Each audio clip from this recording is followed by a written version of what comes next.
Hello, and welcome to Addicted Like Us, a podcast discussing all things written by Krista and Becca Ritchie. I'm your host, Haley, and today I have Sarah, aka Words with Sarah, with me to talk about Addicted After All, Book 7 in the Addicted series. Just to clarify, this is part 2 of the Addicted After All discussion, so make sure you listen to part 1 before you come to part 2. A quick recap, I'm Haley, a longtime reader and lover of Krista and Becca's work. I'm also a part-time illustrator, and I had the privilege of working on the special edition covers for the Leica series. Now I just love to spend my time talking about all of my favorite books, aka anything written by Krista and Becca. So the Addicted Like Us podcast was created so I can sit down with friends and discuss all of our thoughts. So let me reintroduce you to Sarah. Hi, I'm Sarah, longtime reader of Krista and Becca, and now friends with Krista and Becca. And I just love talking about their books, and my mission in life is to make everyone I come in contact with read them all. That is a very noble life goal. It's a great goal. It's so much fun. It's a great icebreaker. Have you read Krista and Becca Ritchie? That's a fantastic icebreaker.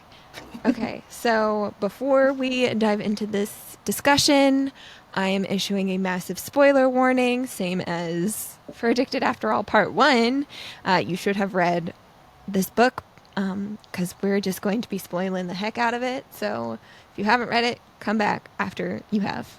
So a quick recap of what we've talked about so far. Lily and Lo are currently living together with Lily's two sisters, Rose and Daisy, and Rose's husband, Connor, and Daisy's boyfriend, Reich, who's also Lo's half-brother. They are unfortunately currently being harassed by their new neighbors in the gated neighborhood. There are some teenagers that have been causing some trouble.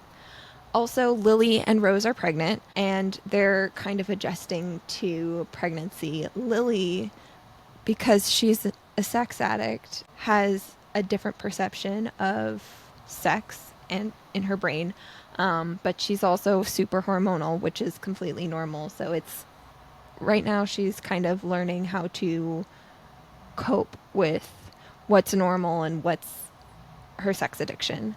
And she's struggling a little bit because she's starting to feel aroused by guys that aren't Lo, and she doesn't like it. And so she's trying to cope with this. She's punishing herself for it. She is punishing herself for it. It's not fun. No. And we left off. They are currently on the yacht celebrating Daisy's birthday. And we ended on Daisy's birthday where they didn't do anything. They were just on the boat. But Reich has some things planned for the day after her birthday. So that's where we're going to pick up. That's a beautiful recap. Thank you. It's so hard to be so concise. Let me just re-talk about everything we talked about in the last podcast. And when you were like, let's recap, I was like, okay, well, I finished the book, so like I'm like at the very end, and then you're like talking about things in the beginning. I was like, oh wait, no, let's rewind my brain. You do it so well. Thank you. I'm in the same headspace as you because I just finished taking notes for the end of the book, and I'm like, oh, okay, now we gotta go all the way back. Well, and then when like I see like how much like we got through, I'm like, we have so much more book. Like I know. I kept going. We're like at like 40%. No, keep going back. I feel like we talked about so much. We had a lot to say about these first 16 chapters. It was fine. It was fine. So, chapter 17, they are on shore right now. Lily is trying to order a virgin margarita, and the bartender is being super obtuse. Messing with her. Yeah, she's like very clearly pregnant at this point. And she's like, no alcohol, and he keeps adding alcohol to it. Fuck, man. But then Daisy comes over and he starts to flirt with her. And it starts out with like, he's checking her out. Ooh, she's really pretty. But as soon as he gets up to her face, he sees the scar that she has from the Paris riot, and he has a reaction to it. He was like, oh, no. Yeah, no. She's wearing a hat backwards, and she, like, flips it back front ways and tries to hide her face, which is just awful. Daisy, you do not need to hide yourself from this shithead. He doesn't deserve any of that. Especially from, like, a man who, like, if it's gonna offend him that much, like, show it off. Yeah. Like, force him to stare it down. Turn your head so he can see it more. That's your good side, babe. Yeah, like, be like, don't you like it? But then he apparently gets over it and he tries to flirt with her and she's like, "Can you guess my age?" And he guesses that she's like 25 or something like that. Yeah. And then she guesses that he's like 80 something. yeah, in his 80s. And he's super insulted by this, but she says, "Well, you clearly need to get your eyes checked because I'm 19." Yeah. Does not deter him either. No. He has something very crude. It means nothing to him other than I don't even want to finish it, but it doesn't mean anything to him. Something unnecessary, crude. No, like derogatory. very dick. Very dickish. And in the middle of this exchange, Reich finally appears out of nowhere. The guys have been missing. That like Lily was trying to text to find where Lo was. They went to an ATV park. That's the surprise that Reich planned for Daisy. They went to an ATV park to do wild stuff. Lily and Rose sat out of it, of course. But it was definitely an activity that is right up Daisy's alley, a lot more so than just Going on floating around on a boat. Yeah. It's very, like, it's very much a Daisy activity. And, like, Reich also makes her a, like, hemp bracelet. Yes. Yeah. Which, they're just, and, like, they were worried he wasn't gonna remember or get her anything. And, like, he gives her experiences because she has not had a lot. And a hemp bracelet, that's her favorite color. It's a yellow hemp bracelet. So, Reich shows up. The guys all show up from whatever their mystery errand was after the ATV park. And they are all, like, really upset with this bartender because when Reich shows up, he's like, she's taken. It's turning into an argument at this point when the guys show up. Yeah, because Reich's like, she's taken, you jackass. And the guy was like, "Oh, well, she's flirting with me. How old are you?" And everyone's like, no, that's just how Daisy is. Like, she's just a very bubbly person. Yeah. So he tries to cut her down, but everyone defends her. And Lily's like, "You can keep that virgin margarita." And she's so proud of herself because she was the one that, like, laid down the law and everyone else followed her. And she's like, "Look at me, starting a trend." That was, like, one of my favorite, like, moments for her, because like, on the other books, she's always like, Rose leads the charge or anything like that, and, like, I remember in, like, Ricochet, like, she was like, I want to be, like, a good big sister to Daisy and everything like that, and so, like, it's just, like, a nice little full circle moment where she's like, "You can keep the drink, I don't want anything from you," and everyone else is like, same. And she's like, I did that. So then, now that the guys are all here, Lily is obviously standing next to Lo, and she kind of notices that he is a bit off, and when she asks him about it, he tells her that they have been followed around all day by these 3 guys that are clearly heckling them, but he doesn't know what they're saying because they're only speaking in Spanish. And Connor and Reich refuse to translate for him. Yes, so Connor and Reich understand Spanish, so they know something. He knows that they know what's going on, but they won't tell him. And so, 1, he's annoyed that they're being heckled, and 2, he's annoyed that he doesn't know what's being said. Like, that being kept in they're the kind dark. of coddling him and not telling him what's going on. But then Reich gives Daisy. So Reich's carrying, like, a paper bag, and Lily just assumes they went and got cigars. Yes. And so then, like, he starts, like, reaching in the bag or whatnot, and then, like, he pulls out, like, a single slice of chocolate cake. And, like, it's so sweet. Like, because I love what she says. Daisy looks around at us, and her eyes begin to glass with tears. We've celebrated her birthday before, but this time it's different. We're all closer. She's finally with Reich. It's like the puzzle pieces of our lives have begun to fit together just right. And that is just... Oh my God, I'm getting teary-eyed. It just, like, encompasses how I feel at the end of Hot House Flower. That's why it's one of my favorite books, because yes, all of the puzzle pieces are finally starting to fit together. Everyone is together. Everyone is, like, kind of at a happier place. Well, and it's so symbolic too, because, like, now we're, like, at the end, like, we're at, like, the 3 conclusion books too, so the puzzle pieces of the entire series are literally coming together. Yes. And so it's just, like, a big symbolic, like, and again, like you read it, and I was getting teary-eyed. This book had made me cry so much, and I was like, I don't remember that from the last time I read it. So good. So good. But then Daisy blows out her birthday candle, and she gives Rick a big kiss. Is very passionate, and it gets to Lily, and she doesn't.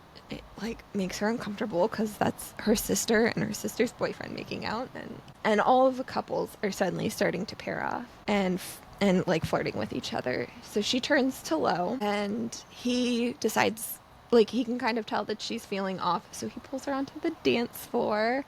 And this is something that she, like, reflects back on, that when they were in college, that last year when Lo was still in college because he's dropped out, they were at the height of their addictions. So if she ever wanted to dance, he'd tell her no. He was very, he was, go dance with yourself. Right now, he's pulling her out into the dance floor, and as they're dancing, she's like, you know what? I know we're in the middle of dancing, but I'm still going to ask you anyway. And she goes, will you dance with me? Yes, love, I'll dance with you. And it's such a cute moment, too, because, like, again, I always bring up the Leica series, but, like, I just love that series. But, like, we see how much, like, their kids also love dancing. Like, yes, Lily and Lo are very good dancers. They are very good dancer. They're very rhythmic. And, like, I mean, how can you not be with Bangarang? Definitely. The greatest of dance tunes. That's my favorite line, I think, of, like, last week's, like, last episode, is when, like, just how much Lily loves that song, because I'm like, this is the greatest thing of my life. Yeah. And I went and I listened to that song, because it's been a while, and I was like, you know what? This is a great song. Like, you have great taste in music. Yeah, don't let Reg do your sparkle. No, Reg listens to sad, like, moody music. Yep. And you listen to bangers. You do. You do. Literal bangers. That get you, like, in the mood for dancing, and we all could use a dance party every once in a while. Absolutely. So then after Lily and Lo have finished dancing, the 8 of them, so Sam and Poppy are also with them at this point. They're all sitting down at a table in the club, and they start playing Truth or Dare. Captain America has to, like, lay down the law. I know. Can I just say, there's not enough Sam appreciation, I feel like, in the fandom, because he's funny. He can be, but, like, also frustratingly funny. He gets to me in not a great way. Like, no, I mean, Nobody Like Us. I'm sorry, I was so annoyed with him. I haven't read Nobody Like Us yet. I thought you read the important part. I read up to it, but then, like, I know, like, what happens, like, after, like, the initial, like, Poppy gets to me a little more in Fuel the Fire. I'm sorry, she just pisses me off. This scene specifically, there should be a little Sam appreciation, because he is just such, like, a fuddy-duddy. Like, he's a fuddy-duddy. He's a fuddy-duddy. And you know what? Sometimes we need that to balance out, because, like, I forget who, is it Lowe's? I think it's in Lowe's POV, and he's even like, they're so normal. Yes, he goes through this thing where, like, he's like, they're all, like, all of them are extremes. Yes. And, like, Poppy and Sam are so normal. And so in this scene of, like, Truth or Dare before they play, Sam's like, oh, Connor's too conceited, Rose is too high-strung, Daisy is too wild, Reich is too aggressive, Lily is too awkward, I'm too hateful, Sam and Poppy are just right. You all are just right, excuse me? Yeah. Lauren Hale, like, no. They're just normal in your eyes. Yeah. Because they don't ever get involved in, like, any of the scandals. No, they don't. That's also part of the reason that I'm just, like, Sam's they're not getting down in the trenches with the rest of them, and that's the bonding experience that we needed. Yeah. And it's just like, come on, guys. Well, and all, like, it's in, like, the later scene, but, like, in that scene, Sam is such a kiss. But in this scene, Sam's like, we're not gonna do anything crude, are we? Like, nothing to, like... Connor's like, by definition, Truth or Dare is going to be... It's a juvenile game, and, like, he is like, no. And, like, it's so, like, because I think it's, like, the first dare or something where they're like, Sam, plug your ears, and he goes, what? Why? Why would I do that? Yeah, and, like, Lily starts off the game, and she wants to ask Rose a sex question, but she's embarrassed because Sam is sitting with them. And that's another reason he, like, He even asks if Lily should be talking about No, sex, and it's when I like, say like there's not enough Sam. appreciation for Sam, like it's 100% sarcastic. But he adds like a comedic foil to Lo sometimes where it's just Yeah, so funny. Because like the yeah, things that's he fair. says, it's like you're so like just stuck up. And Lo is like okay, like you just provide the perfect playground for Yes. Lauren Hale to like and Oh yeah, he whenever he does. calls him Sammy, like it's just so like that dynamic is just very entertaining when like Sam's not on like his like super high horse, but he's like on Yeah, like low pony, yeah. and like he's just like it's like Samuel, like Samuel Stokes. you need to have another drink. Let's go. Let's loosen up. Yes. Yeah. Take another shot. Why don't you? So then, when it's Lo's turn, he picks Daisy, but he cannot filter his question. So he asks her how embarrassed she was when Reich came on her face in the motel that happens during Hot House Flower. Well, okay, and I forgot that like they didn't like no one knew about it but Connor, Yeah. No one and knew. like Yes. and like Connor was the one that walked in, which is why Reich came all over her face and not in her mouth. and like it got in her eye. Let's remember, like it got in All her over it. eye. Like this poor girl. So yeah, the sisters didn't know, and Lo didn't know either. yeah, Lo didn't. Lo No, knew no, because like a Connor month, told him. just recently. Yes, Yeah. Connor told him like a month prior, and he was like, "It was too good." So Reich is pissed at Lo for asking the question. He's also pissed at Connor for For telling Lo, telling. and Connor's like, "It was too good a story not to tell." Well, you know Connor. what? It would have been really fun to have like Rose's reaction as like a bonus scene or something. Like you Oh told yeah. Lauren and not me. Like, and she's like brandishing her heel, Richard.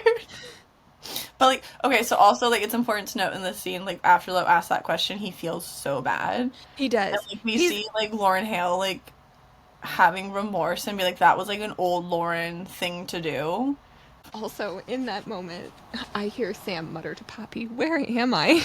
Yeah. Having fun, Sam. Get with the concept. He was like very remorseful. Like he was like, Yes, yeah. he feels guilty about it. And like this is another like example of like Lo realizing like he's growing up. And like Yeah. he's felt it kind of more throughout the book than like other people have acknowledged up to this Hmm. point. And so like he's like feeling it more and more like he's like, "Oh no, like I Yeah. that He was at least old thinks in Lo." his head, yeah, now I feel like shit. Because she goes, "This was really embarrassing, almost as embarrassing as this moment." And Yeah. then he feels even more like shit. Yeah. And yeah, he gets to himself like, Mhm. it's like every time I open my mouth, I eventually feel this pain. It's regret too shallow, always finding a way to surface. I So love him then it's Daisy's turn to ask a question because like you get the dare, truth or dare, and then you turn it around.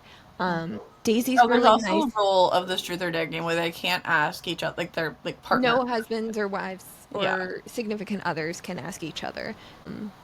Daisy turns to Lily, and Lo is fully prepared for her to be super vindictive because that's the way Mhm. he'd be. But she just asks what Lily's biggest pet peeve of Lo is, and she's like, Her answer's so cute. "When you won't let me hold the comic book because you think I'll crease the pages." And he He goes, goes, "That's your "That's your biggest." biggest issue with me?" She goes, "It's really annoying," and he's like, "Really?" And she's like, "Some of them are mine, Laurel." Yeah. Like he's like, "Maybe I'm a tad possessive over comic books," and then when she's like, "Some of them are mine," he goes, "Okay, so I am a little possessive over a comic." I'm possessive over all comics. Yeah. Yes. So then the truth or dare keeps going. Lily asks Reich to do dares Reich to do a handstand, which Mhm. means now it's Reich's turn. So when he finishes that handstand and he is fucking ready, He's he ready for turns to revenge. Connor and goes, "Dare or fucking dare?" And Connor's like, "You decided for me." I'm gonna choose the only option you've provided me right now. Yeah. So then Reich dares Connor to kiss Lo for 30 fucking seconds. One of the most iconic moments in the fandom is Truly happening iconic. before us. Like when they were like right before we got to the truth or dare scene, I was like, "Is this the book that is it?" Oh yeah. Like, Oh yeah. and Connor being Connor cannot do anything like in halves or just like without putting like his entire being into it. And Yes. so like they kiss for a Oh yeah. good 30 seconds, like as the Lo is next like, okay. we kissed twice He's before. very. Yeah. This is what He's Rose experienced. like he like literally like grabbed Lo and pulled him into it and Lo's like, oh God. This is And like forceful. but like also before this, like Lo's like, Lily, don't look, and Lily's like hiding behind her hand. Yes. Oh, it's just It's so it's good. iconic, like But you can see at first Connor's like sitting there considering it for a yeah. second. Like you see like his His brain thoughts. turning, like running Yeah. like the risks and everything of like what it means for like the public like eye to see this because like they are being Yes, videotaped they're and in full view. like, People are recording mhm. them. So Connor's thinking through like what are the just like what's going to happen if people record this? Is it worth it Yeah, like he's to make Reich feel better? Because yeah, this is clearly Reich is mad at both of us right yeah, now. And so yeah, he kisses Lo and that like that helps ease the tension. Reich yeah. Like it really, he's kind like, of who like knew that? What that's what it took to ease the tension of the group to like right. reroute from the like Lowe's question to Daisy, and like everyone kind of like relaxes more after that. And I was like, who knew? Yeah, who knew? That's all it took. Yep. It's great. So then they leave the nightclub and they're grouped off as guys and girls. So the guys are in front and all of the girls. So there's definitely a point where like they're all checking out the guys. Hmm. Daisy's super drunk. And Reich turns around and is like walking backwards and she's like, "Who you looking at?" or something like that. Doing their iconic flirty banter. Yes. It was watch it, Calloway. You watch it. I am watching it. And she looks like a hot fucking mess. What are you gonna do about it? Oh, they're so good. They're And Rose is over here like, stop looking at him. You need to tell me what happened in this motel room. Connor knows about these details and I don't. Once again, Rose doesn't like being left out. So she needs to know everything. It's like to be like not in the know with Connor is a little more acceptable than like Connor knowing and not telling. Yeah. Like again, to be a fly on their like bedroom wall like after this night, like where she's like, because you know she brings it up again in Oh, private, 100%. and You like can't tell. Yeah, like you're Richards talking are about being my thrown, sister. Richards are being thrown around like threats going off, like, Oh, and yeah. Connor's just enjoying it. Like, fully can just see, like, him be like, darling, I love you so much. I also love, so she's like, um, he came on your face and you didn't even tell us. And Poppy adds, it's obviously an embarrassing moment for her. Rose adjusts her handbag on her arm, and if she told me when it happened, I would have bought her jewelry and a fuck you dress. It's just like, oh, supportive Rose, I love you. Ugh, what a queen. Ah, truly. Like, the Um, best big sister. yes. So just some nice, light funniness before all of a sudden, um, The these hecklers from earlier yes, these show up. hecklers show up, and Reich kind of lunges at one of them, and Lo holds him back. And these hecklers continue to shout things in Spanish at them. So Connor and Reich can, again, understand what's going on, and they're listening to all of this stuff. It's clearly agitating Reich, like truly pissing him off. And Hmm. Connor's kind of frozen, just listening. But it gets to a point where Lowe's struggling to hold Reich back, and Connor's like, just let him go. Yeah. Let him fight. Which for Connor to say, like, it's pretty, like, they're saying some very vile, heinous, like, god Yes. awful things because Connor's not one to resort to violence. He will No, come up with definitely not. 1,000 other ways to, like, avoid violence. Yes. But so, like, you know, they said, like, something, like, really like unforgivable. Truly unforgivable. Yeah. So yeah, they get into this fight. And then fucking Sam, Captain America, runs back to the girl. He's And like, we gotta watch Poppy. no, Ron's like, traitor to your gender! Which, like, he Same. is. Like, he just, like, he, I was like, I wanted to call him a Boy Scout, but he's not. I forgot, like, what I was gonna call him, because I thought about this, like, when I read that scene, I was like, this is what Sam is.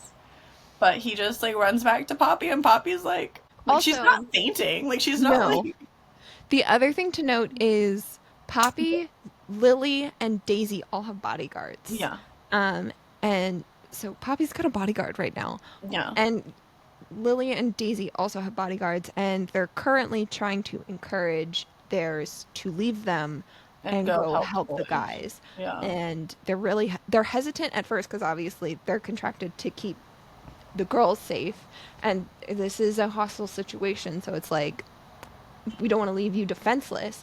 But the fight's But getting worse. Like it they're is getting like worse. there's Lo's on like the ground. He gets kicked in the yeah. ribs, and There's Lily's like like, broken skin and blood and yes. things. Yeah, so the bodyguards finally relent and they go help break up this fight, and Uh-huh. they're the ones that help diffuse everything. And Lily's just upset by the whole thing. Rose points out, like, listen, Connor was telling Lo to let Reich fight. Like, Yeah. you know it's bad when Connor's upset because Yeah. Like we he's said earlier, like Connor will like think of a million like so many different ways to yes, like reroute the violence. yes.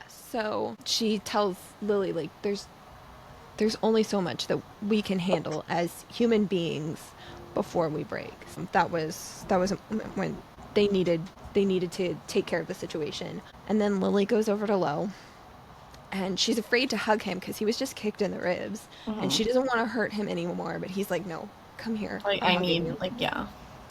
And he hugs her, and all of a sudden she feels something in her belly, and Lo can feel it too.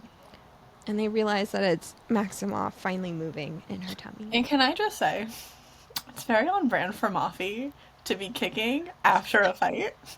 Like when like I read that part. Yeah, like when I read that part, I was like, "Oh, that's very like that's a You didn't very think of that? Maximoff That's thing to do." perfect. I'm gonna protect my dad and uncles. Let me at him. Yes, you're right. That is 100% on brand with Maximoff Hale. Yeah, like I was like, "This is glorious. Like this is like the greatest moment." Yes. Okay, so then they get back to the boat, and they're cleaning up in one of the rooms after the fight, and Lo tells Reich and Connor that he wants to know what the heck these guys were saying. Mhm. He deserves to know, and again, he does not. He doesn't like being coddled. And You he's like, can "I can tell. handle it." Like Yes, he. It's he's not in something the that same place he was in Thrive or in the right, earlier books. Like he's like, right. but they This don't is believe him, kind of thing. Like they want to like their entire like arc has been like protecting Lo up to this point from yeah, like the things that could set him off, and he's like, "No, you don't understand. Like I need to know. I can handle this." And like Reich is so like visibly distraught. Like he is getting so emotional. He's like so torn up. Like he's like, I can't. And like he, I think at one point he even tells though before like they get into it, he goes, I believe you, or like something like that. He's like, I don't think I can say it though. Like I yeah, don't think yeah. I can repeat it. Right. Yeah, it's definitely like this big arc where Lo, we saw it in Thrive. He doesn't want to be the weak one, and when they coddle him, he feels like he is the weak link, Yeah. and he wants to prove that he is stronger and can handle it. So eventually, Rake starts to repeat all of the heinous things that they said, and we're not He's going to like repeat getting them. choked up and Yeah, like he physically starts ill. crying, Yeah. and it reaches a point where he truly cannot get out the rest Yeah. of it. Connor picks it up, and then Lo finally says at a certain point, Stop. "I'm done. Like Yeah. I can't." That's enough. Like no, no more. Yeah. Um, but he recognizes that a year ago people were saying horrible things about him and his dad, and he turned to a bottle of alcohol. Mhm. And in this moment, he's stronger. He is truly strong enough to stand back up and keep moving forward. Yeah. Um, And we and love that for him. I know All bloodied it's and so banged horrible. up and Yeah, so it's so on. horrible that we had to go through this Yeah. awful moment for you to prove this to everyone. But we're proud of you for it. But the thing is too, he also like realized it in himself before this, which I think is like a big moment for him. Like he's been recognizing this throughout like the course of the book so far where he's like, I can handle these things, but it's like all these like things that are happening to them are just further emphasizing like he's not gonna break. Right. And like that's a really big moment. Yeah. And like Reich is and like Lo gets into it like further on in the book, but Reich is so protective Yes. and just like I mean he even mentioned it like in the earlier chapters where he's like my brother would go to like hell just for me to go to heaven. And so, like, Reich is just in that, like, paternal, like, kind of, like, protective wolf mode where Yep. he's like, I'm gonna protect my pack, not realizing that, like, he has, like, another person ready to, like, fight beside him instead of behind him. Right, yeah. Yes. Um, so then the entire group gathers in like the main living space of the boat. Yeah. It's the eight Like, of the them parents plus call a meeting. yeah, it's the eight of them plus the parents. Mm-hmm. Um, and they want to know what happened. Throughout this entire discussion, Lo is very focused on the fact that Jonathan is holding a glass, Like a tumbler a with tumbler with clear liquid in it. an ice. And it's also to note Jonathan is sober right now. Yeah. He's like 4 months into being sober. Yeah, Ish. I I can't think that's the remember. timeline. Something And like, then, but he yeah, also has like a really young, like 20, like he has like a 26-year-old, 26-year-old and like girl. Love's like, I'm 24. Yep. And she's not there right now. And Lo even comments on that, and he's like, I wonder where she is. Yeah. But they call this meeting to kind of like figure out what happened. Yes. And like the parents are, well, one, Jonathan is like looks the same and goes, and where were you? Protecting Poppy, why am I getting yelled at about this? Howard. We had a bodyguard. Yeah, and they said that like they're like, you like abandoned your family. He goes, Poppy and Maria are my family, and Jonathan's like, wrong. Everyone in this room is Everyone your here is your family. And it's like, yeah, Captain America, get your shield and fight. Yeah, truly. Especially like picturing Sam fighting is so funny to me. Like I'm like, he would like throw like the most like unimpactful punch. He'd be like, ah. He would end up breaking his own hand before like actually like hurting anyone else on the receiving end.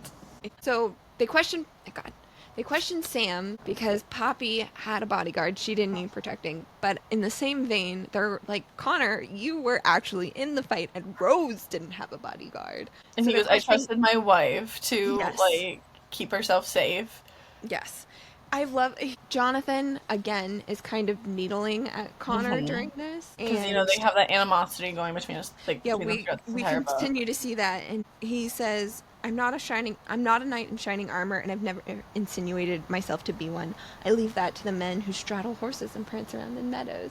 And then Jonathan's like, you're Clever. spineless. You're a coward. If I'm spineless, then every man in comparison is an annelid, an anus, a worm. Rose is like, obviously it's a worm. A worm. Come on. Clearly. Where's your Jonathan. thesaurus? But yeah, so we continue to see that animosity between Connor and Jonathan.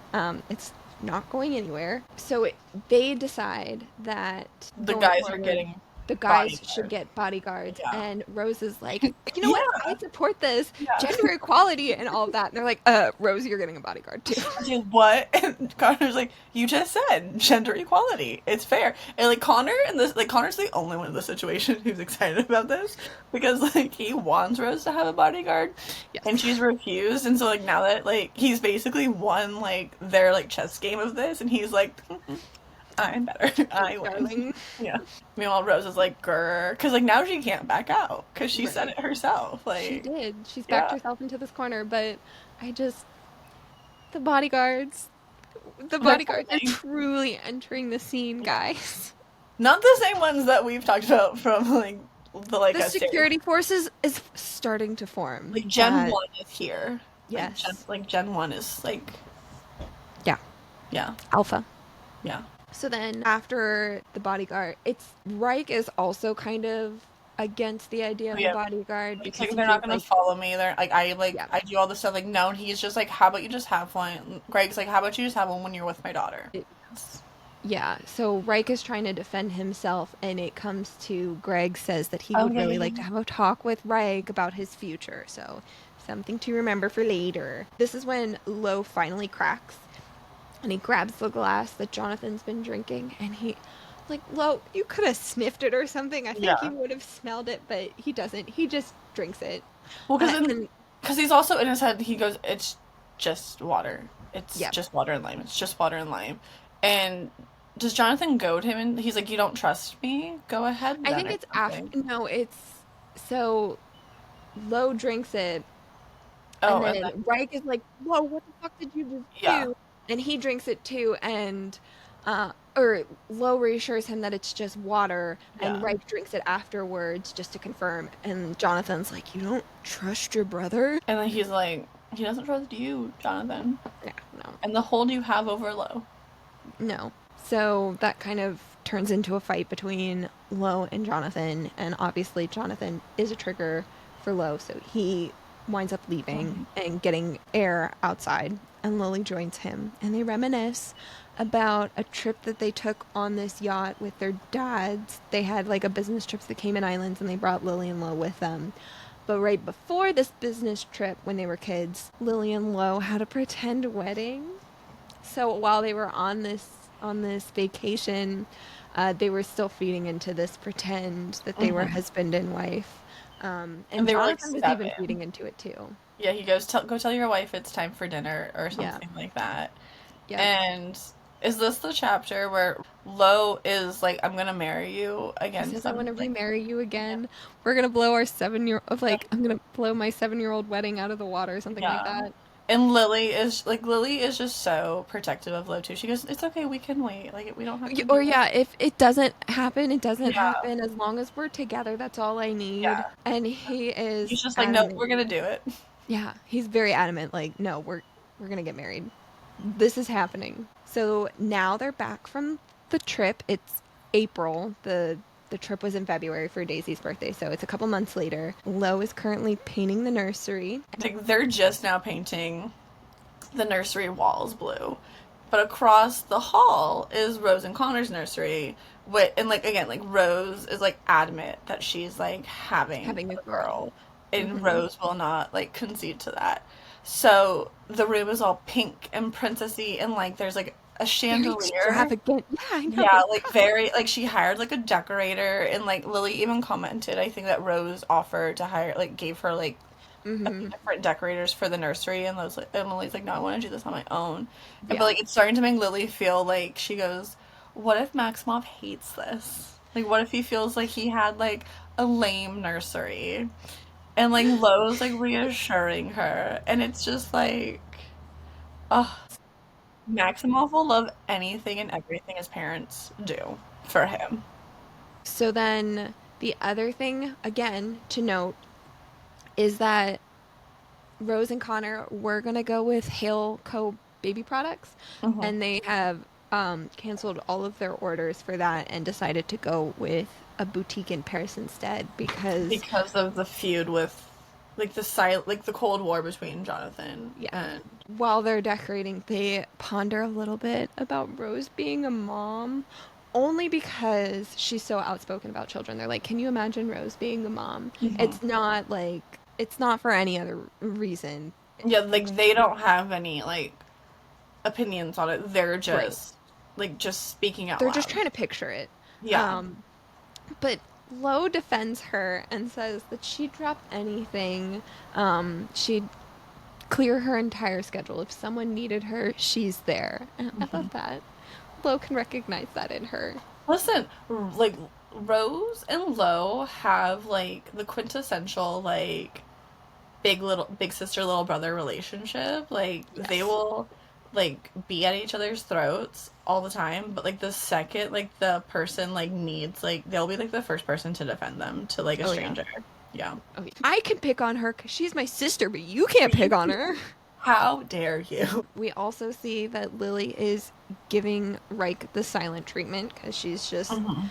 too afraid to be around him. Which devastates Reich because Yes, he's texting that her like, "What can I do to fix yeah. this?" She hasn't Because told really him what's going yeah. on. Because He's really like Lily's like his sister. They've worked really hard for their relationship. Yeah. And now They've he's worked really hard. They've pushed yeah, through these three-way rumors, but all of a sudden Lily is just distancing like herself from him and avoiding he's him, like, like "What's running going away from on?" him. And like for Reich too, he is like such like deep down. He's like just like a Mhm. sensitive soul. And he's like, let me make it right. He's like, what did I do? Well, yeah, what can I Like, do to fix this? yeah, I can work on trying to change something if it'll yeah, like just come back. um They have such a beautiful they do. friendship relationship. They do. I love it. So then Lily peeks at her Twitter account that she started that we discussed in the last episode, and she suddenly realizes that fans have found her account and realize, like, oh, this is the Lily Calloway's Twitter account. She's really excited. She's doing this whole dance, and she's Well, because like, she also sees raising like her tweet, high. like she sees like her Razy tweet, like the third one she did, like is getting Mm-hmm. somewhat like is like kind of gone viral, and she's like, yeah, yeah, It. I I did it, finally I did did it. The it. rumors are gonna go away, and Like Lo. I single-handedly fixed the problem. Yes. And Lo's like, love, have you read the comments? And like no one She's like, believes her in the comments. did I not fix it? Yeah, she's like, what? There's a problem? Are they not happy? Like, they don't believe me? Yeah. So we see some of these comments, and yeah, no one believes her. Connor was Um, right. yeah, he was. And Lo really wants her to delete her account, but she says she doesn't want to give up yet. And she's like, "Can I just post a nice picture of you? I'll ignore all of the mean account or all of the mean comments. I just want to post this picture of you." And she says he like gives this really genuine smile and poses for a picture. He's like, "Fine, While yes, in Lily, their I'll do whatever son's you want." nursery. Like, Yes. how adorable. And then also while she's on there, she sees mention of Lo and Connor's kiss in Mexico, and it's But she going has been viral. thinking about, Yeah. like, she's been thinking about it. Yeah, And, Lo's like, like, when you imagine this, how long does it last? Like, what's going through your brain? and he's like, 30 seconds, and doesn't she say something like, sure? And, like, it's like, obviously she thinks about it's gone longer. Yeah. And so, like, Lo's like, okay, then watch it. Because whatever you have in your head, you're gonna be so disappointed with the actual thing. And so she watches it, and she's like, wait, it's done? That Is was it? it? Are you even? Yeah, it's grainy too because it was dark Yeah. in the nightclub. She's like, I can't even see some of it. Like, yeah, she goes, like, that's disappointing. And then, like, he's like, feel better? And she goes, yeah. Yeah, did I destroy your fantasy? It's ruined. Good. Yeah. Yeah. Okay. So the next chapter, Lily and Daisy are at Helco meeting with the board members. Oh, yes, yes, yes. They're really trying to put an effort in because they don't want either of the guys to have the CEO position. Mhm. She's Being chasing her protective tail. of their men, like, they're willing to sacrifice themselves for the happiness of their partner. Yes. And this is poor Lily at her like most socially awkward. She feels This is not her grumpy strong to suit. And, like, to make it worse, she's competing against Daisy, who is just naturally charismatic and, like, Yes. is used to this kind of situation. And, like, so it's just, like, very, like, second nature for her. But Lily is trying so hard. Like, she is, like, adamant. And so she, like, Daniel, right? His name's Daniel. Yes. Tells them, like, okay, like, here are, like, how people are feeling about you, I think. And, like, Lily's like, okay, so the women like me. Let me start Yeah. with the women. And so Yeah. then they go that over there, and, like, Lily has pregnancy working on her side for, like, the women. Like, they're just, Yeah. like, talking about that stuff and everything. And, like, what her favorite products are for, Yes. like, from Hilco. And I'm like, she hasn't even had a baby yet to test it out. Yeah. Like, she doesn't know. What if there's, like, a really, like practical item that, like, actually turns into her favorite? Yeah. But then from across the room, she's seeing, like, these men are getting, like, maybe a little too handsy, a little too, like, just, like, boundary pushing with Oh yes. Daisy. And so she's like, excuse me, ladies. And 1 she, minute. yeah, she's, like, protective older sister's coming out. And so she, like, Yeah. is like, I'm here. Hello. I see what you're doing, sir. Yes. Like, back off. Yeah, this is my sister, and she has a boyfriend, and it's Jonathan's other son. So like, what's going on here? Like, he's also, like, gonna be here, like, competing. Yeah. Like, you might not want to, like, put your Do you hands on have the some brain cells that Yeah. like are functional? What's going on? And, like, Daisy handles it in such, like, just, like, an, like, nonchalant way of her just, like, oh, like, brushing his, like, hand to the side or whatnot. But Lily's like, I'm not leaving. Like, you're not gonna pull off, like, that in front of me, sir. No, sirree. I am here, the protector.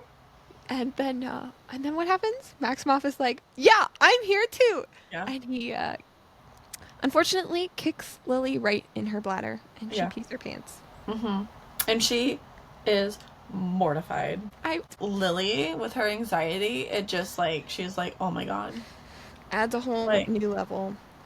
and Um, Daisy's like, it's the One minute. baby's fault. Yeah. And then, like, they, like, pull into, like, a bathroom, and she's like, it's the baby's fault. And Lily's like, I'm 100% blaming my child. I will throw my child under the bus for this. But she's Yes. like, Yeah. so, Okay. like, I can blame this on my baby. It's his fault. Oh God, that yeah. sounds awful too. It's like, you have, like, direct pressure on your bladder. Yeah, he was being a little too He was like, eager beaver. I'm gonna protect my aunt, too. Excuse me. Yeah. I tried to Like, come to my dad and uncle's defense yeah. earlier. Now I'm coming to my aunt's defense. Let me be, Like, Mom. I am protecting my family. I love my family. Sweet Wolf Oh, Scout. I love him so much. So the rest of the group It's like a all Tuesday. works. It's a Yeah, Tuesday afternoon. it's a weekday. So the rest of the group is working. Lo's at work, Well, Connor's and at work, also Rose is throughout at this work. entire book, they've been emphasizing that Reich doesn't have a job. No. He just rock climbs.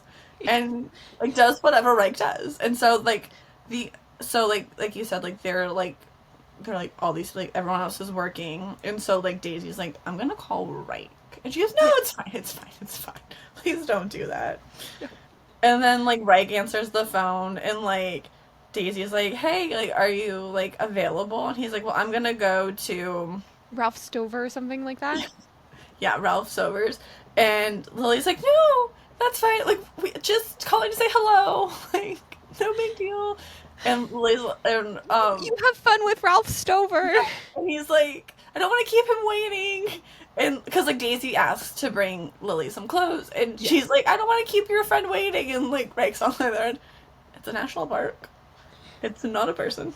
And she goes, dang it. And so then like they like are like, can you bring some clothes? And Lily's like, he's gonna touch my underwear, like, because he's like, you need underwear too? And she's like, he's gonna touch my underwear. This is bad. This is bad. And like just like Mayday alarms are going off in her head. Yeah. And like Daisy's just like, yeah, come on, just grab and go. It's We'll totally see you in a fine. little bit. Yeah, Yeah. please. Yeah, it'll be a quick stopover and then he'll get going. So Like, he shows up. and he And Lily and Daisy are like peeking out of the bathroom. also, can we take a minute to appreciate like just Reich like strutting down this like hallway like effortlessly cool and just like He so grabs odd. some sandwiches on his way over. They're like, is he Just not self-sabotaging right now? like not caring that he's like gonna be like having to impress these people. He's like, oh, just and like not breaking stride, just like grabbing a sandwich, eating it. And then he comes. I love him so much. He just like doesn't give a single shit. Could not give a shit.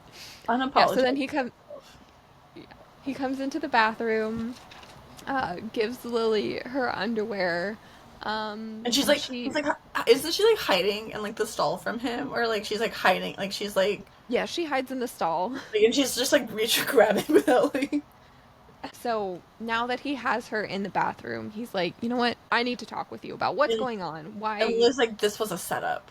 Daisy planned this. Like, Yeah. was everyone really working, or was that just a ploy? Yeah. Sneaky Daisy. We love her for it. But Lily admits that, like Her Reich hormones and like yeah, her was, like, hormones are causing her to feel about- certain things Yeah, when she sees Reich and Daisy flirting and just because doing- don't they also do it like right before like Wright confronts her, like he's like they're Yeah. being a little flirty, and she goes, I have nowhere to run. Yeah, oh my god, I am alone with Reich and Daisy. Flirty, Razy, I need help. SOS, someone save me. Help is on the way. It's coming. So yeah, she admits, guys, I feel a certain way when you guys pack on the PDA. Yeah. But she's and- like, I don't like. She feels bad because they're a new Yeah, couple. she feels like and a she's- pervert. She says Yeah, that and she goes, she Lo shouldn't and I be are feeling this way. worse. And she's like, it's not because they're like, we can tone it down. And they're like, no, like I don't want you to, or something like that. But like throughout this entire conversation, like Lily is like beating herself up on the inside, and she's like, Yeah. and like when she finishes, like she's like expecting them to like hate her for like Yeah. Daisy to be like, how dare you? Yeah. And like you're like thinking about my man, like oh my god, like she's ready for like just to be Condemnation. yeah, and they're just like looking at her like, is that all? Like it was just so normal. Yeah. Like their reaction was just like, okay, like that's Yeah. totally not what I was thinking was happening. And like offering And like you said, offering to tone it down. Like, Mm-hmm. we can change.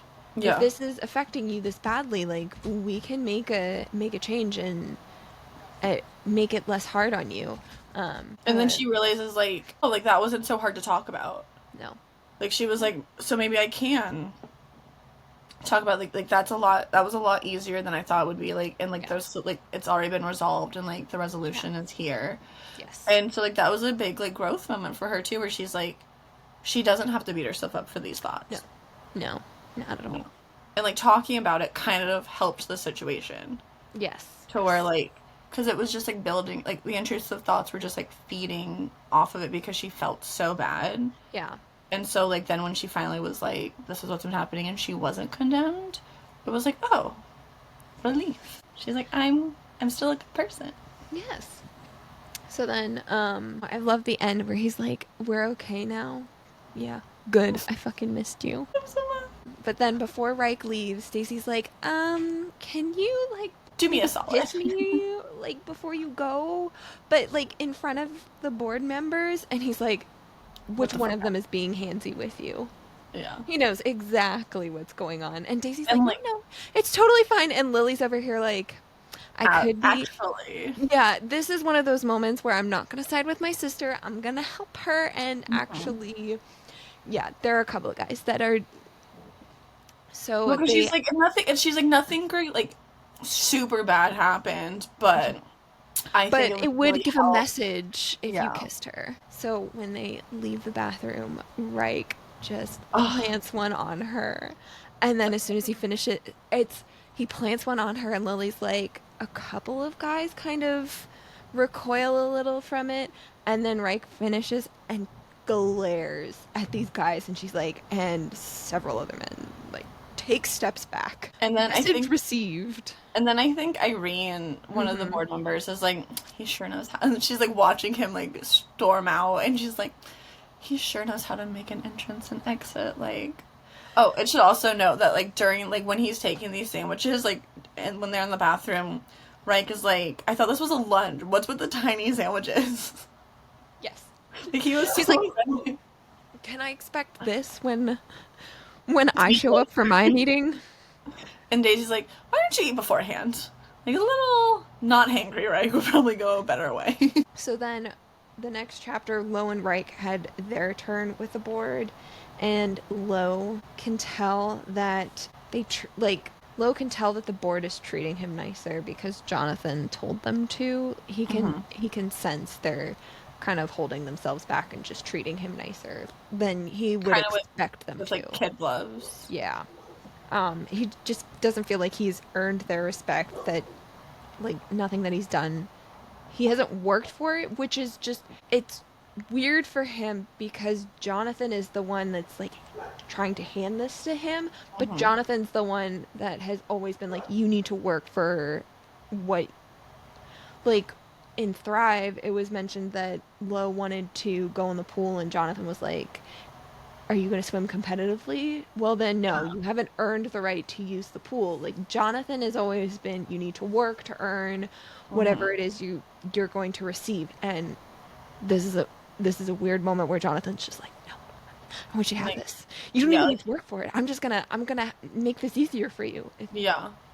So he's trying to figure out what the heck's going on there. Throwing off his groove. It is. And then Rose bursts into Lily and Lo's bedroom for an emergency midnight meeting. Because Rose is feeling left out. Yes. Wait, no, is this that's that conversation, Yeah. right? But like she walked, is this also like the Sadie? This is, yeah, it's Where first she's the like, room, then bring in Sadie. the accused. Yes. Rose comes in and they're like, well, where's Connor? And she goes, he's bringing the accused.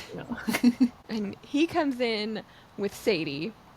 But first they discuss the fact that Rose and Connor feel this continued distance between them and the rest of the group. They're like, we didn't. Yes.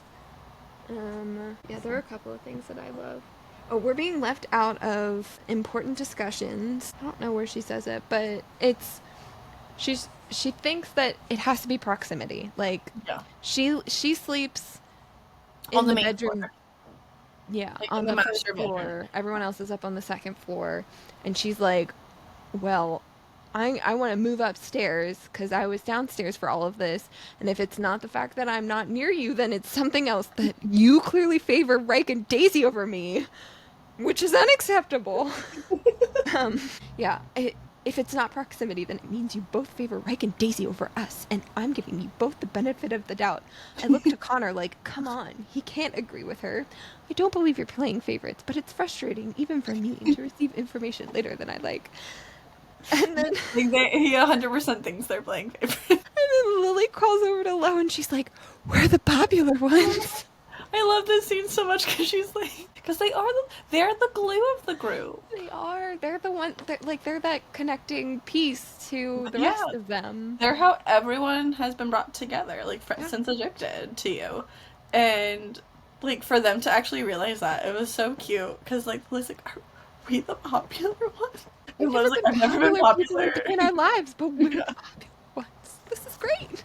So Rose says like she's gonna move into another one of the guest rooms. She's still gonna keep the closet in the master bedroom though. That's a non-negotiable. Yeah. And then they talk about the second point. And Lily has notes. She has little This was Lily's like contribution to the meeting. Yes. She called this meeting in the first place to discuss this. But Rose was like, I'm being left out and I don't like it. Yeah. And so talk about this first. Lily like produces like post-it notes. Yes. And she goes, I have 7. I've got 8. I was sitting on one.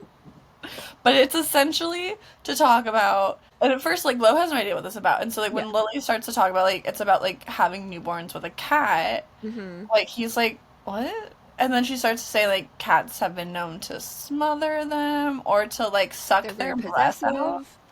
And like they're very possessive, and like Lo's like, oh no, absolutely not. And Rose is so like protective over Sadie. Like she takes her from Connor. She's like, I'll teach Sadie to get used to the sound of babies crying, and pulls up her phone and plays the sound of a baby crying. And Sadie goes.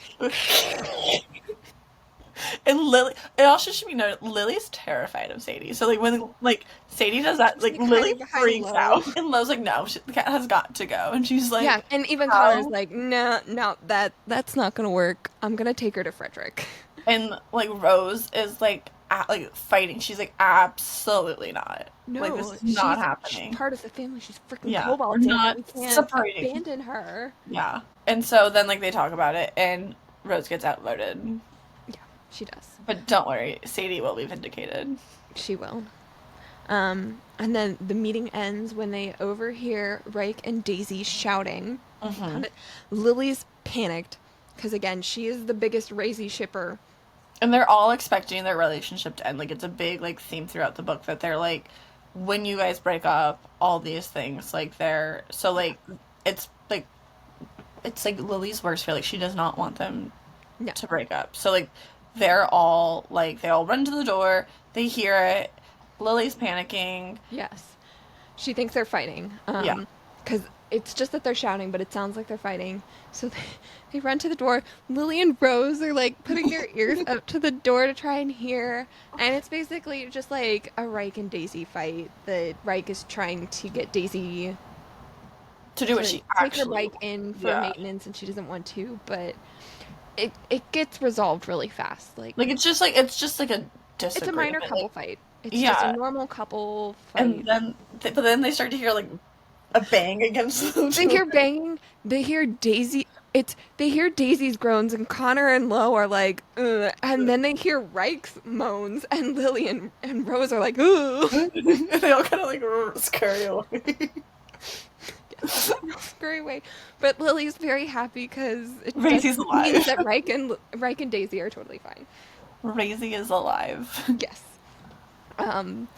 So then the next chapter, Lily is folding laundry for her and Lo.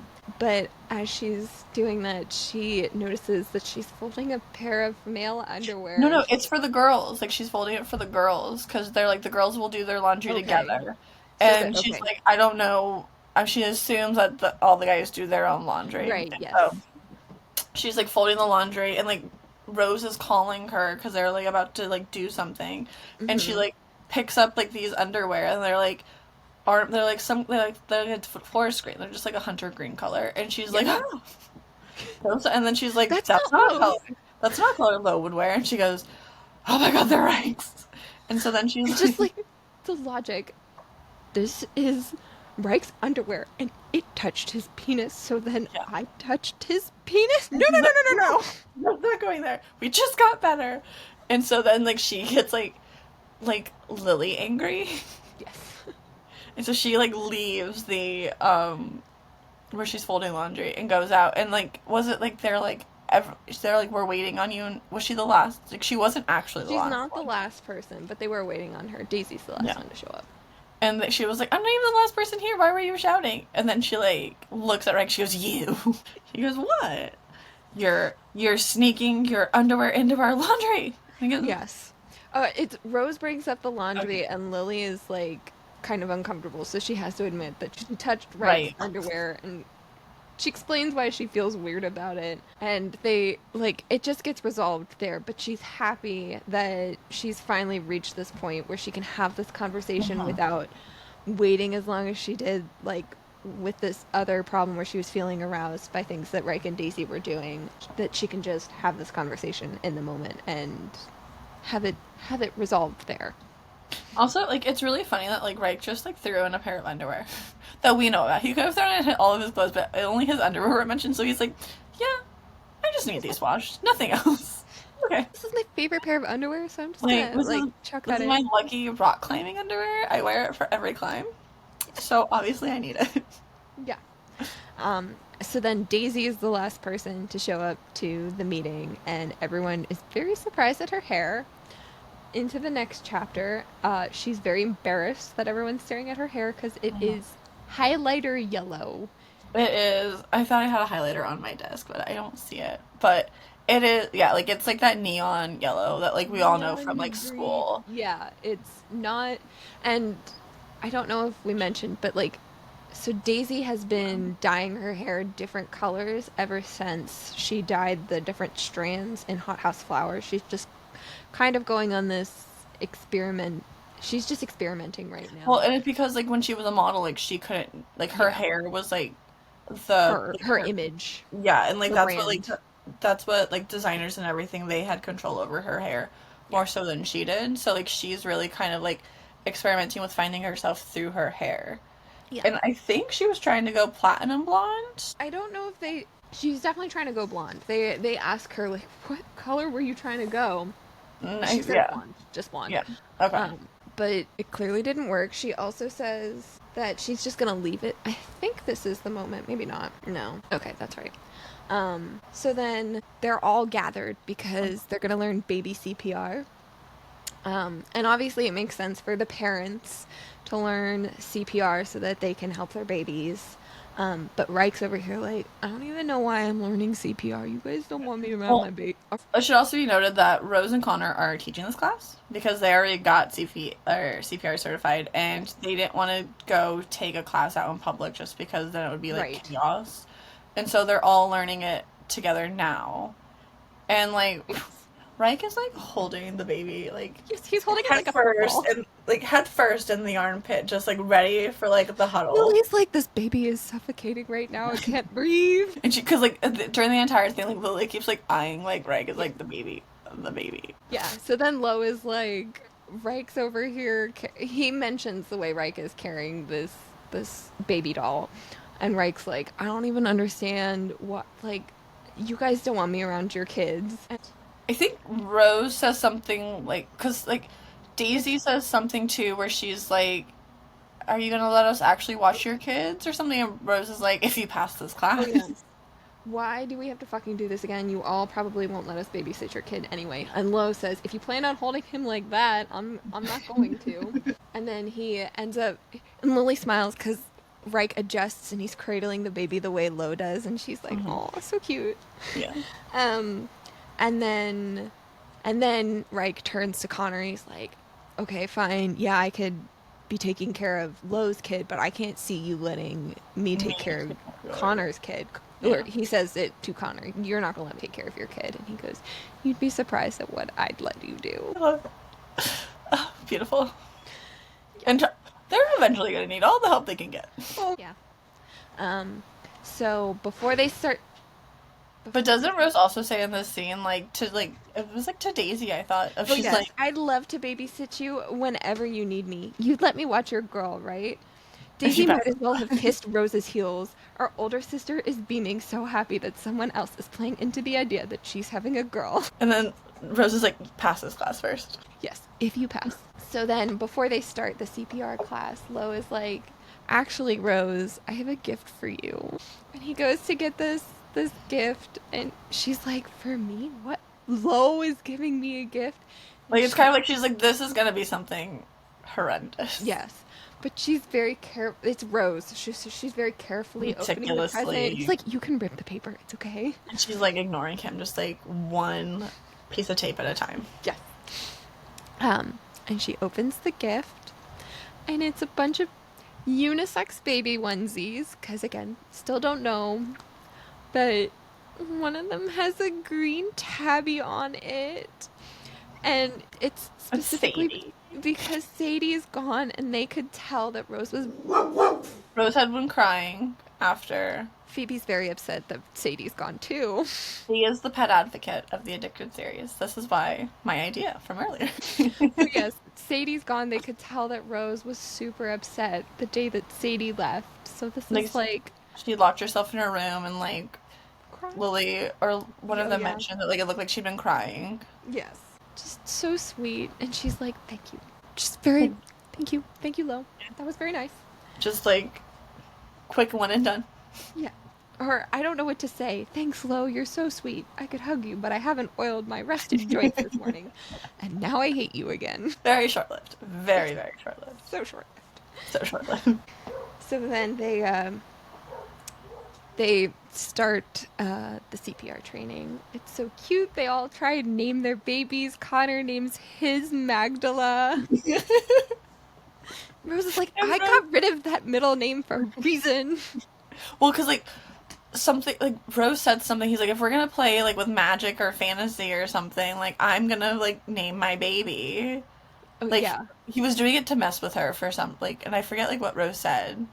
If we're gonna speak in, like, magical... They're asking what's the scenario, the baby is choking on a button or a penny. No scenarios, Rose pipes in. It's bad luck. Oh, yeah. Connor looks affronted by the mention of luck, but he doesn't rile Rose. Yet. It's also noted that Rose does struggle a little bit with the pregnancy. She insists on wearing heels throughout the entire pregnancy. So which, she's like, back pain right now. Yeah. And he's like, you can sit this one down if you want. And she, like, very gracefully sits on one of the chairs like it's her throne. Well, and it was, like, her idea. Yes. Like, she was already thinking it and was gonna do it before he said it. Like, she was like, I don't need your permission. It's just a coincidence that she sat down when Connor mentioned. Clearly. Like, not even. Yeah. And then Lo and Lily name theirs Bert and Ernie. It's Lily. Lily names hers first. Bert, are you alive? You're supposed to tap the baby's feet to see if it's like... Yeah, they're like, how do we tell if they're breathing? And they're like, tap their foot and call their name. And they're like, it's not alive. But she plays into it. Bert, can you hear me? Bert? She's like, well, yeah, what's your name? He goes, Ernie. And then the CPR training is interrupted when there's a knock at the front door. By our favorite person. Yes, Sam has come over. With carrying a box. Yes. It's a box of new Fizzle products. Specifically for Reich. Yes. Because the thing that Greg wanted to talk to Reich about was being the, like, spokesperson, like, face of, like, the brand endorsement of this new sports drink that is Ziff, right? Ziff. It's Fizz spelled backwards. With 2 F's. And it's basically a competitor to, like, Powerade and Gatorade and things like that. And so, like, Sam's bringing over, like, the testing product. Yes. And Reich tries it. Well, doesn't, like, Sam always has something to say. Did Sam say something before, like, he, like, broke into, like, he was, like, because he drops the box at Reich's feet. Like, he's, like, here. And then Reich very, like, sexily and, like, very just casually takes out a pocket knife and slices into the box. Yep. Well, he's fighting. He's trying to open the box, trying to cut through Oh the yeah, tape yeah. packaging. He struggles as he talks. Uh, and then Reich just like rips it open. Just looks like effortlessly cool. Oh Just yeah. like move aside, Captain America. So this new product that he's gonna try out, it's called blood or God, it's Blue called squall? Blue Squall? Squall. Yeah. Um And so Sam's like, taste it. Go on. yes. So Taste it. um so And he right, drinks it and yeah. he does not like it. And He's like Sam's like, gagging. I've tried it. It's decent. It Connor goes, tested well with our demographic. yes. What target demographic? And Reich's like, what the fuck is this? It tastes like deer bile and piss. And Connor's like, he's tasted piss before and And deer deer. bile. And he's like, you try it. Yeah, so he tells Connor and Lo to try it, and Daisy also tries some too. Lo and Connor are like, ugh, but Daisy like spits it right back onto the carpet. She can't even swallow. Oh, was it Lo was like, I thought you said she could swallow. But it's clearly not a good flavor. So then Lily is like, is Huh? is Dad trying to set Reich up? Break up Like, for failure? yeah, this is, oh no. Because Sam also tells Reich that he's like, well, you're drinking it anyway, so you better get used to it. Whatever, because we need you to drink it and then, like, scale a mountain, like, go mountain climbing. Yeah. And Reich's like, I can't drink this before I climb. Like, I have to drink, like, a liter of water. And Sam's just like, oh, well, tough luck, you're doing it. Yep. It's gonna be this. Suck it up. Enjoy. Get used to it. Yeah. And, like, ugh. Yeah. Lo says it tastes. He says it doesn't taste like piss and beer bile, but deer It tastes bile. like, It's like, metallic. yeah, metallic, irony kind Yeah. of flavor, which. No. Um. So then, next chapter. Oh yeah, what's the next chapter? You're so excited. No reason. Just Jonathan texting the group. For some reason, I'm just really excited about them being in a limo getting these text messages. No reason. Oh, this is the chapter. This is the chapter. You hear limo and you're like, oh yeah, I know the chapter. Spoiling from this point forward. Yes. Okay, so they are on the way to a Cobalt dinner party or some. It's an event, a Cobalt Diamonds event. So they're all dressed very nicely. They're in Connor's limo, trying to get to this event. They're stuck in traffic, and while they're stuck in traffic, they're also getting texts from Jonathan. He's giving them updates on how the board thinks of them because there are 14 of them. They need to win over the whole board, ideally, to be voted to become the CEO. Reich has current standings. Reich Meadows cursed out 3 men last meeting. Needs to act more professional in a work setting. 6 out of 14 love you. Congratulations, son. And Lily's like, that's sarcastic, right? Yes, Lily, that's sarcastic. Lily Calloway only spoke to 2 women last meeting and hid by a plant. Needs to be more personal. 2 shot personable. 7 out of 14 love you. Sorry, Lily. But it should be noted, she's beating Reich. She is. Lauren Hale appeared interested in Hale co-proceedings but looked exceptionally surly when asked about rehab. Needs to work on communication. 10 out of 14. Love you. Well, or 10 out of 14 love you. Well done, son. And Lily's like, that Dang wasn't it. sarcasm. So Lo is like, this. He's trying to tell Lily, like, this is what I want. No, it's not sarcastic, but like, this is a good sign for me. And then they get to Daisy. Yeah. So then we get Daisy's. Well, like, Daisy Lo's Conway. feeling really good at this point, too. He's like, okay, cool, like, I'm doing good. Like, okay, I've kind of got this locked in. And then Daisy Calloway, sociable and well-spoken, very engaging. Needs to stop fidgeting during group conversations. 12 out of 14 love you. Great work, Daisy. And they're like, dang it. Fuck. Daisy. Like, it's all that modeling background. It gives her the edge over everyone else. Yeah. Reich is trying to convince Daisy, like, this isn't good. You really need to drop out. But he won't say what needs to be said, which is that he thinks Lo should have it. It's, are you going to choose, like, who are you going to choose, Reich? Daisy or Lo? And Reich's like, I can't choose either of you. I'm not going to say I want either of you to have this. Yeah. Because, like, Reich knows, like, this would destroy Daisy, and he also believes that if Lo got it, it would, like, just ruin his, like, all of his progress. Like, it will just make him, like, kind of crumble again.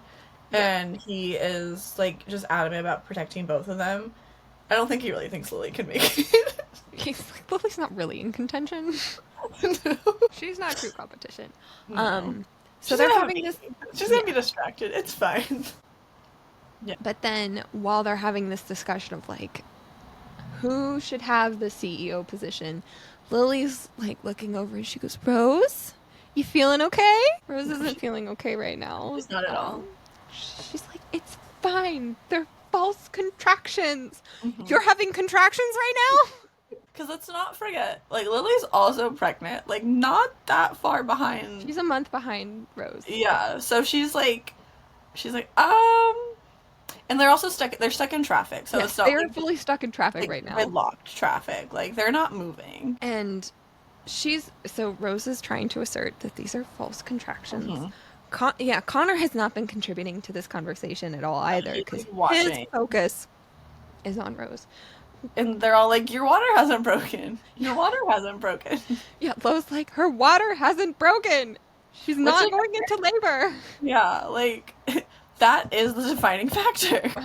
Where is it? There's like a moment where Connor takes off his jacket. Connor takes off his jacket and Lo's like, oh yeah, it is hot in here. And he like calls to Gilligan to like, turn on the AC. It's kind of warm in here. No, that's not why Connor was taking off the jacket. He's like gonna drape it over Rose's leg so he can look through without anyone else looking. It's like, Lo's like, it's hot in here. Like the summer heat gets the best of us. Like they're all fully convinced that like they're believing Rose. Like this, it's just fake contractions. It's fine. They're all like, her water didn't break. She's just going through it right now. It's totally fine. And Connor's like, maybe just take a look, darling. Let's Yeah. So he drapes his jacket over her legs, peeks under her skirt to see what's happening. And she's like, it's fake. It's not. I don't know what that accent was. It is that you can see a glimpse of concern in his blue eyes, so that's just like, that should be a clue to everyone. We never see Connor's like mask crack. We're seeing something peek through, so he's worried. But he just looks up and goes, I need someone to call 911. And Renek's like, on it. I got it. That's my job. I can do that. No one can have it. It's fine. Excuse me. And Lo is over here insisting her water hasn't broken. In the middle of this insistence, Rose lets out a blood-curdling shriek. Yeah. And he's like, oh. And Connor's like, Connor's like, your water must have broken in the shower or like earlier getting ready. And Lo's like, she's been in labor for like 12 or 14, like for hours. Yes. Like, it's the evening time. Her water broke at 6 in the morning, so like 14 hours, let's say. Yeah. And he's like, what? Yeah, she's been in labor for 14 hours already. So, we're over here laughing because we know what happens, but it is a scary moment for all of them. And like, Lily's also, shaking. Yeah, Lily's terrified because like she's like she's also about to go through it. So like, also like, birth, kind of traumatic. It is kind of traumatic. Yeah, Rose is over here like, I want an epidural, honey. And Connor's like, it's too late. Coming. It's not coming. You have to do this like now. And she's like, and like, but and Connor's over here like, I won't let anything happen to you or our child. You're going to be fine. But it's like, you don't really hear Connor talking. Like, Connor doesn't talk in like non-absolutes. So like, if he this is a probability of an outcome that he can't predict, but he is like making, like, he's trying to reassure Rose, and like he will do everything within Connor Cobalt's power to make sure that happens. And Connor Cobalt has a lot of power, so we believe him. Yeah.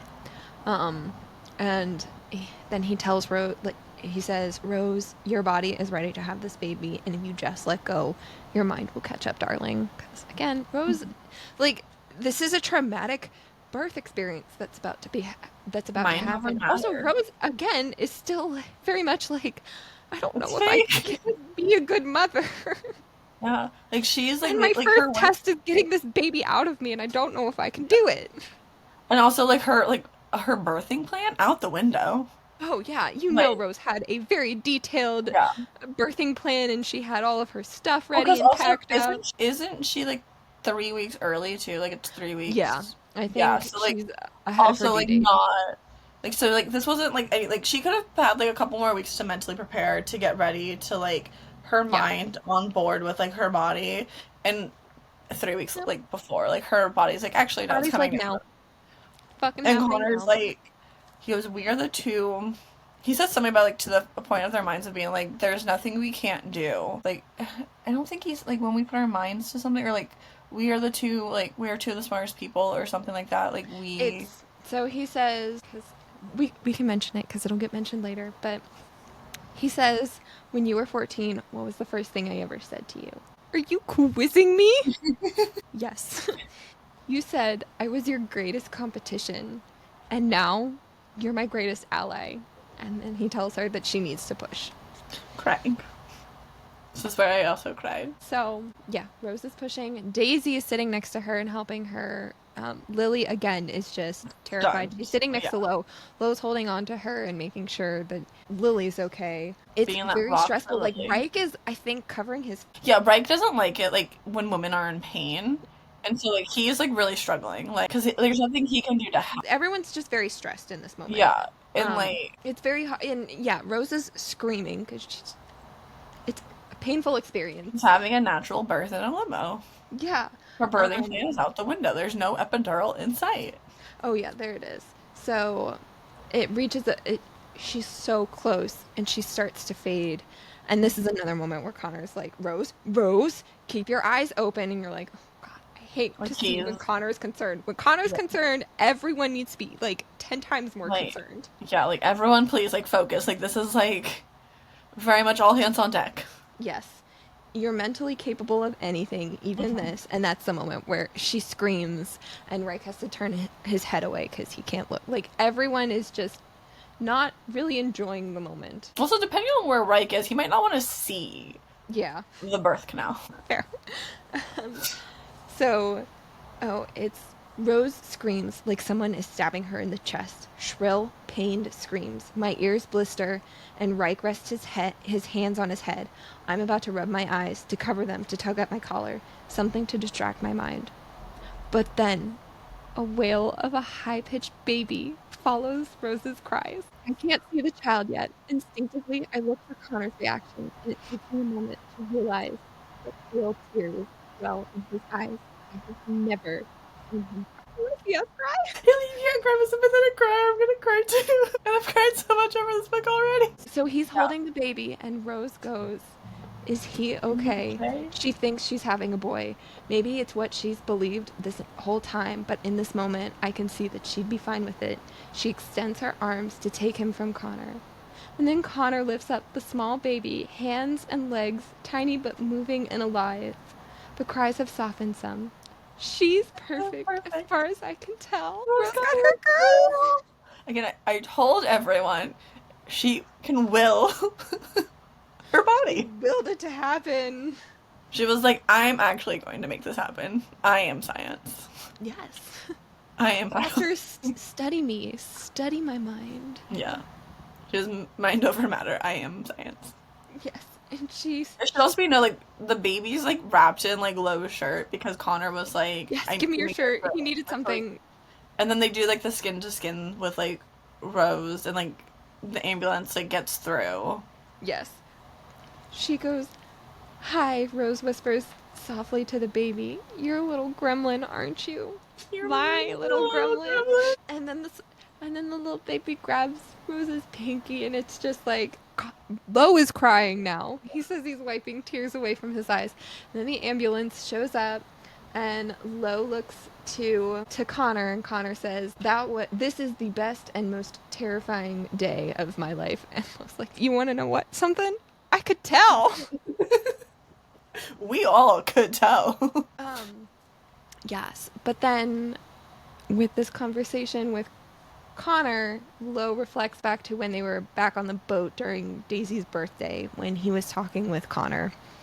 Talking about fatherhood and stuff. Yeah, they're talking about, he says, I know you think you're perfect and that you'll raise the perfect kid and have the perfect fucking life, but is there any part of you that is scared shitless?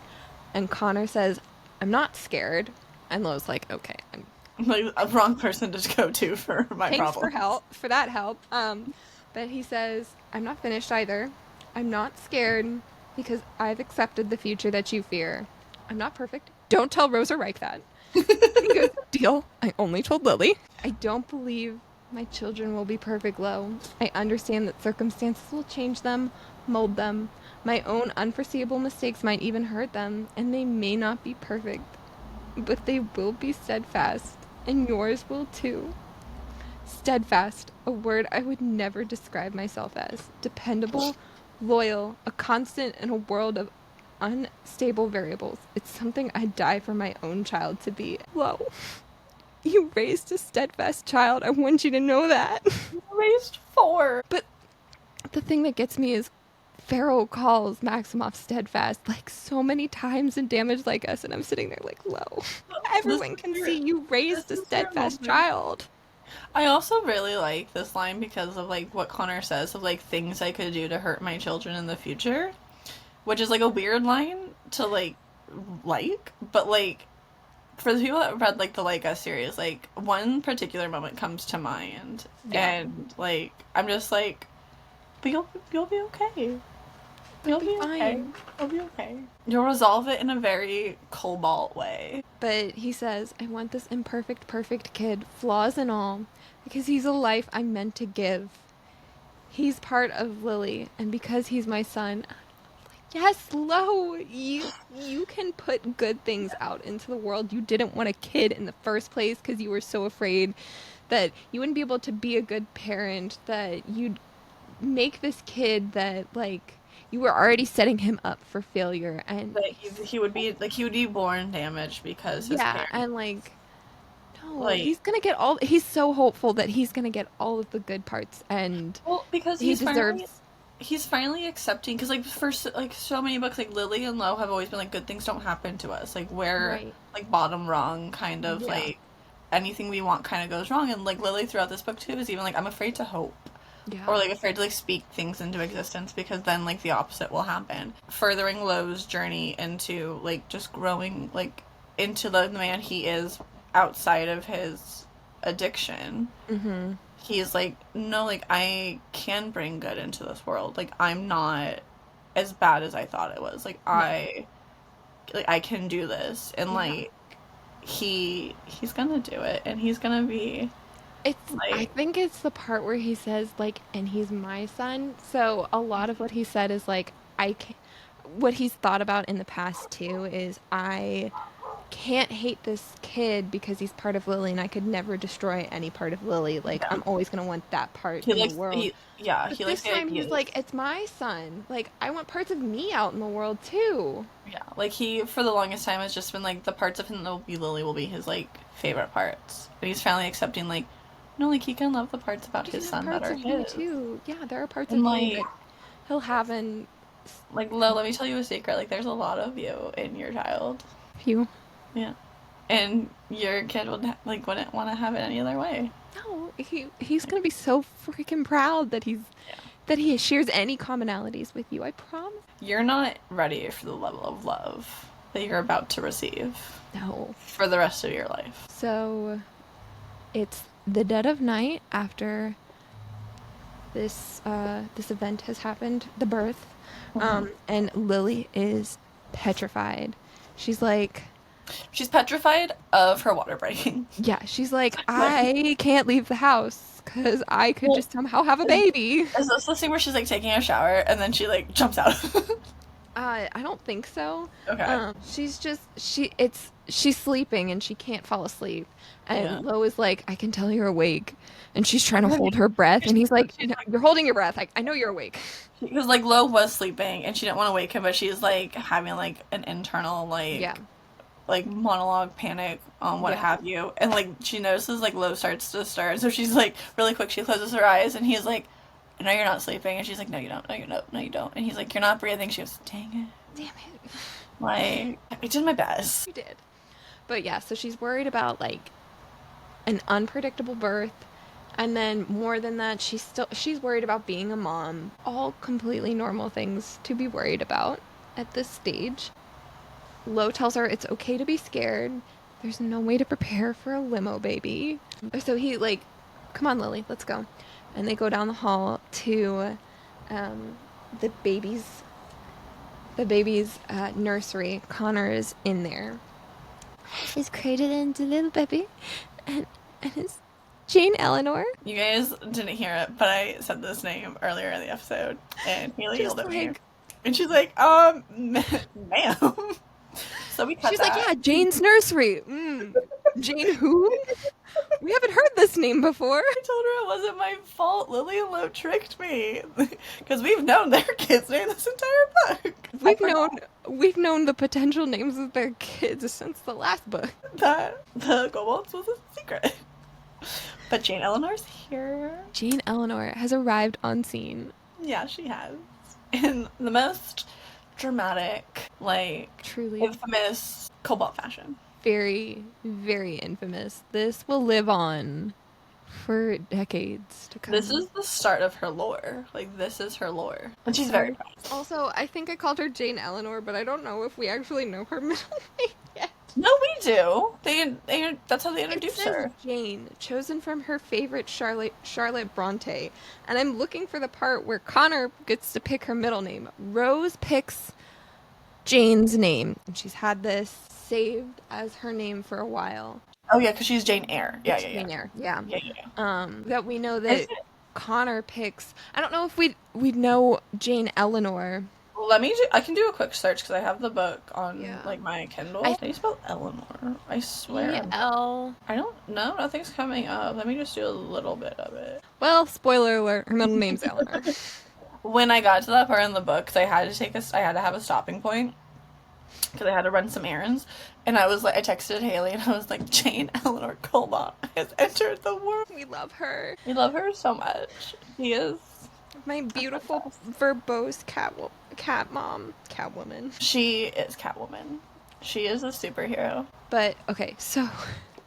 anyway, Lily has... Back on track. Yes, back on track. Connor's holding Jane right now, and he hands Jane over to Lily after Lo talks with him. Lily's worried. She's like, what if I drop her? What if she cries? Like, what about all these things? What if Rose doesn't want me to hold her or something? Yeah, Connor says Rose would want you to, like... Rose would be more than happy to alleviate your, like, fears or something. Yes. Like, for this to help you or something. Like, Rose would never forgive me. She would be more than happy to ease your fears about doing this with Maximoff. You'll be great. But, so then Lily gets the chance to feed Jane, rock her to sleep, and then Connor puts her back in her crib, but Lily feels a lot more comfortable by the end of that. Lily believes she feels better by the end, and then she and Lo envision a future where they can take Maximoff to Harry Potter world, because they had been talking about Hogwarts as they were walking down the hall to Jane's nursery, but they want to take Maximoff to Harry Potter world at Universal when he's older. And she wonders, again, because, like, that theme of trying not to be too hopeful because just good things don't always happen. So she wonders if she should be even making plans so far ahead. But I choose to see the better future. Yeah, she does. Yes. You envision that beautiful future. Well, and I think that's so, like, poignant, too, because, like, hope is a choice. And, like, you always have that option to be, like... to go down, like, a more negative path, but, like, to be, like, to choose hope is so powerful. Yeah, it is. I'm in therapy. That's what we learn. Therapy is great. Highly encourage. Go to therapy. Yeah. Yes. And Lo's happy because his plan worked, and Lily believes in herself again. Yeah. It's always about believing in yourself. Like, I mean, I love all their Peter Pan references in this, like, in, like, their, like, story, because, like, Peter Pan is, like, one of my favorites. I actually read the book in, like, middle school, and I was like, this isn't the Disney version. But I have a vivid memory of, like, whenever I hear, like, when Lily goes, like, I do believe in fairies, I always have, like, a visceral memory of, like, because I saw, like, the live-action Peter Pan with Jeremy Sumter in theaters for, like, in elementary school, like, a girl, like, on a sleepover, And that was our favorite line of the entire movie. Like, the entire way home, we were just bouncing up and down saying, I do believe in fairies. I do. I do. And, like, it's just, like, my favorite line. Because, like, every time I see it in the book, I think of, like, being, like, a kid and, like, actually, like, having that, like, childhood belief and everything. And it was just, it's one of my favorite, like, lines that, like, sprinkled throughout the series. I love that. Yeah, I love this it's both of them, not just Lily is the fairy and everyone like believes in her, but it's also in Lo too. It's both Yeah. of them. It's so sweet. They are Peter Pan. Like, they are, yeah. Peter Pan and his Tinkerbell. Yeah. So then the next chapter, Lo and Lily are having sex before she has Maximoff, because then she's gonna be on her 6-week no sex rule.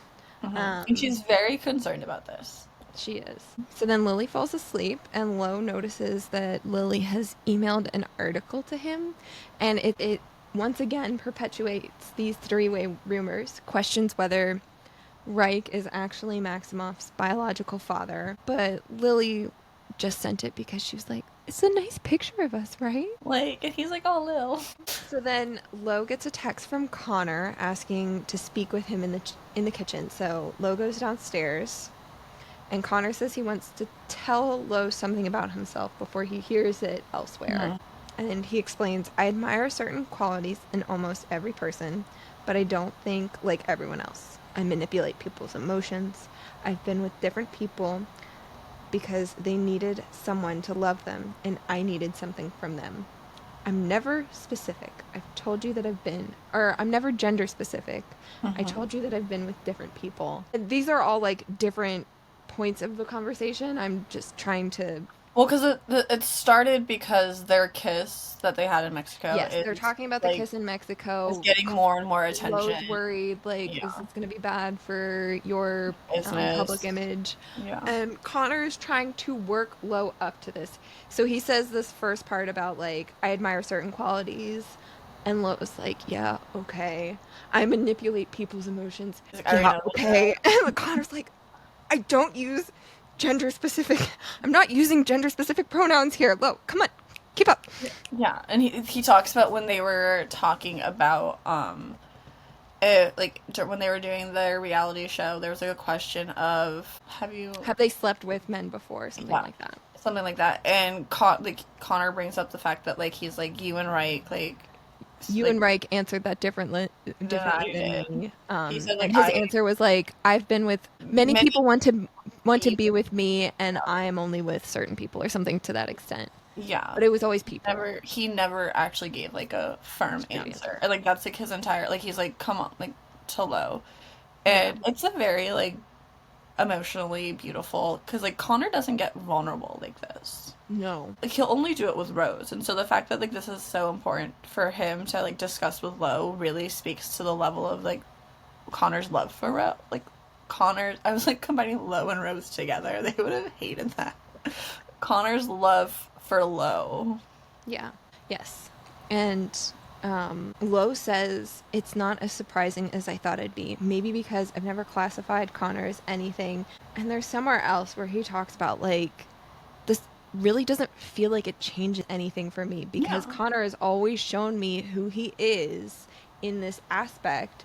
And like, yeah, I've already accepted him as he is, and he's just like this putting words to what it actually is that he's and Lo's like this changes like this doesn't change how Lo sees him at all. No, like they can it still honestly, have their flirty banter, and it call each other love and darling. Yeah, and it just like kind of brings them closer because like when you are vulnerable with people, like it does inherently bring you closer to them, and so like it just kind of like strengthens their relationship and bond even more. And I think Connor needed that because I think like throughout this entire book, like you kind of see like him like being a little more like whenever they mention it, like he's kind of sometimes more reserved and like think like in his head thinking and stuff like that. So like it, and you kind of find out like in Fuel the Fire, like he is really like thinking about like how I don't even like. Do you know what I'm trying to say? It's like he's been like worried how Lo would perceive him. Yeah, and like because he like doesn't want like he doesn't want to lose Lo. Right. And like you see that kind of being brought back up in Feel the Fire. Yes. And so like this is just like a really like touching moment for their like relationship. Yes, it is. And we also get that the little callback. Lo asks, like, "Have you ever lied and said straight out that you're straight?" Mm-hmm. And Connor says yes. Back in Addicted to You, Lily had asked Connor if he was gay, and this is his moment of like, yeah, I lied to Lily and told her that I was straight because I wanted her to root for me and Rose. Yeah, and like he's like I like Lily was his doorway into Rose's life at Hmm. that point. So like he was playing chess Yeah. while everyone else was playing checkers. Yes. And I like it. I needed Lily to want me with Rose because Rose loves her sisters and she'd value Lily's opinion. That's fucked up love. Immoral. I mean, it worked for him, so we You can can't only fault applaud. his method. We can only applaud. I Like know. It got him a wife and a baby out of it. he delivered. Okay, if anyone's gonna deliver their child, because you know what, it makes so much sense that Connor would know how to deliver a baby. It would. He's like Yeah, the unofficial doctor. like he would just be like, I should probably. Like, he's like, I'm just gonna do a little light reading today, just a little. How to birth a baby. Probably him and Rose read it together in bed, Probably. comparing notes. Yeah. Richard was probably thrown out a few times. Yes. So then their conversation kind of ends as Rick comes into the kitchen. I love the bit where Lo pulls out some cereal and he's eating breakfast. Or he was doing this during, I think, the conversation Yeah, like with him and and he couldn't Connor. find like a cereal And that then he Reich wanted. pulls down his cereal and he looks in, he's like, my cereal's gone. And he Well, he looks starts to over. pour it. He starts to pour it, and there's just like cereal dust. And then he looks at Lowe's bowl, which is full of it, and he's like, Lo sorry. says it tastes like cardboard. Why the fuck are you eating it? And like Mike's like, I hope you shit your pants or something. Like he's Yes. like, because it's like a fiber-rich cereal, and like Lowe likes his like sugary, like Yes. sugary, like Captain Crunch and like Lucky Charms and all that stuff. And like Reich eats like cardboard fiber, and Yes. so Reich's like, I hope you shit your pants. And I was like, I've eaten it before and I've been fine. So then, we missed the. We have to go back. What do we miss? For what it's worth, it's kind of extraordinary. You can transcend sexual orientations. You're like an amoeba. An amoeba. Amoebas are asexual. I'm more like a god. Connor Cobalt. Connor, Well, come on, just everybody. Connor Cobalt has just been like for someone who doesn't believe in gods or like a god or anything like that. He sure wants to be one very badly. He's like, I'm actually gonna be it, even though like he's like constantly like, excuse me, who are you thinking? Who? Yeah, They're what's not. that? And then he's like, but actually, it's me. Yeah, Mimi. So much. And then, Wright comes into the kitchen. Then Rose comes into the kitchen. She's got Jane with her. They've kind of started enforcing this rule that Reich can't curse. Well, They it's don't for want the to. entire house, but the only one that really gets it enforced with is Reich because like he says it like every other word. Yep. So Because they he just punch him. That's their. yeah. That's the way they're going to train Reich not to curse in front of the kids. Because there's like a swear jar with money isn't gonna change him because he'll Nope. just like do it anyway. And they're like, but like if we like just punch him, like that's fine. And so like during this conversation, like Lo keeps punching him like after like he's like knock it off. He goes stop cursing. And like Connor's like my child's first word. You better hope my child's first word's not fuck. Like Could you imagine though, if Reich what? was around Connor's kids so much that Well, he like influenced the first word? I mean, I can see it happening if it was like in French. So true. Like if it was in like I like to think that like Jane learned all of her like curse words in French from Reich. Yeah, like So then Lily comes down next and she announces that she's planning to stay in the house until it's time to give birth. She's not going to leave for anything other than doctor's appointments. But she refuses to have a limo baby. and they're like, no, that's a good idea. And she's like, oh, okay, good. Like, Yeah, I'm glad you agree. yeah, because Because it's it's not happening. changing. So the next chapter, the sisters are spending time together with sweet baby Jane. It's just so sweet to see how motherhood has truly affected Rose. Now that Well, she I has was her child, I was thinking that when we were talking about, like, when they put the baby on her chest and, like, how, like, she just... Because Rose doesn't see it this way, I don't think. But she is, like, very maternal. Mm-hmm. Like, she's so maternal with her sisters. Yeah. It's just... Her as a mom is so fun because, like, she has a built-in best friend. And, like, she really, like, leans into that a lot. She does. It's just beautiful. Yeah. Life would be easier if they just came out of the womb with proper verbal skills. It's one of the many reasons babies are intolerable. But Jane is different. She makes up for the blubbering in other ways. Like what? She just gets me. And I know it sounds ridiculous, but it's what I feel, so it can't be wrong. It's not wrong, Rose. It's true. She does get you. Yeah, it's so cute. And then Lily starts getting these texts from Lo. He's like, you, me, bedroom. They're like having like little flirty sexting, and she's like, oh, Me? You want to do it now? The greatest Rose moment occurs in like a few pages. Yes. So, Rose is annoyed. So I think they talk about like, Lily wants to go have sex with Lo right now because she's got that 6-week no sex ban. So they're trying to like. Or the sex ban that's going to happen, yeah. So it comes up that Rose is kind of annoyed, like, Connor's going to think that he can have sex with me the day that I'm cleared. Yeah. And she's like, how ridiculous is that? Like, I'm sorry, I decide. And she's like... I love the interaction with this. Yeah, Daisy adds, maybe you don't want to be tied up. Yeah, maybe you'd rather be spanked. Rose gives me a look. Like, shut up. But so Rose is like, idea here. What if we do a group no sex ban? All of the sisters, we're not freaking having sex with our significant others. Take that, Connor. And she's like, I will last longer. So like, it's not just because hers is like would be kind of almost up by the time like Lily, they're like, Rose, that's an extra month for you, basically. And she's like, perfect. Rose is like, no, like, this is, like, Connor's punishment for being cocky and thinking I want it the day of. Like, we're gonna do it the day of Lily. Yeah. And it's not just like, Lily, Rose, and Daisy. They also get Poppy involved. So it's, like, a whole it's all 4 sisters are going to be involved in this. And it's funny. They think it's a little funny because Rose is we think it's funny because Rose is obviously, like, we know why she's doing it. But Daisy's over here like, no, I want to participate too. Like, I want to be supportive of you. And it doesn't Lily also Lily. No. And like Lily's like, no, you shouldn't like do it. Like, you're a new couple. Like, you guys should be enjoying your time. And she's like, no, like, let me do this. Like, and like Lily's like, oh.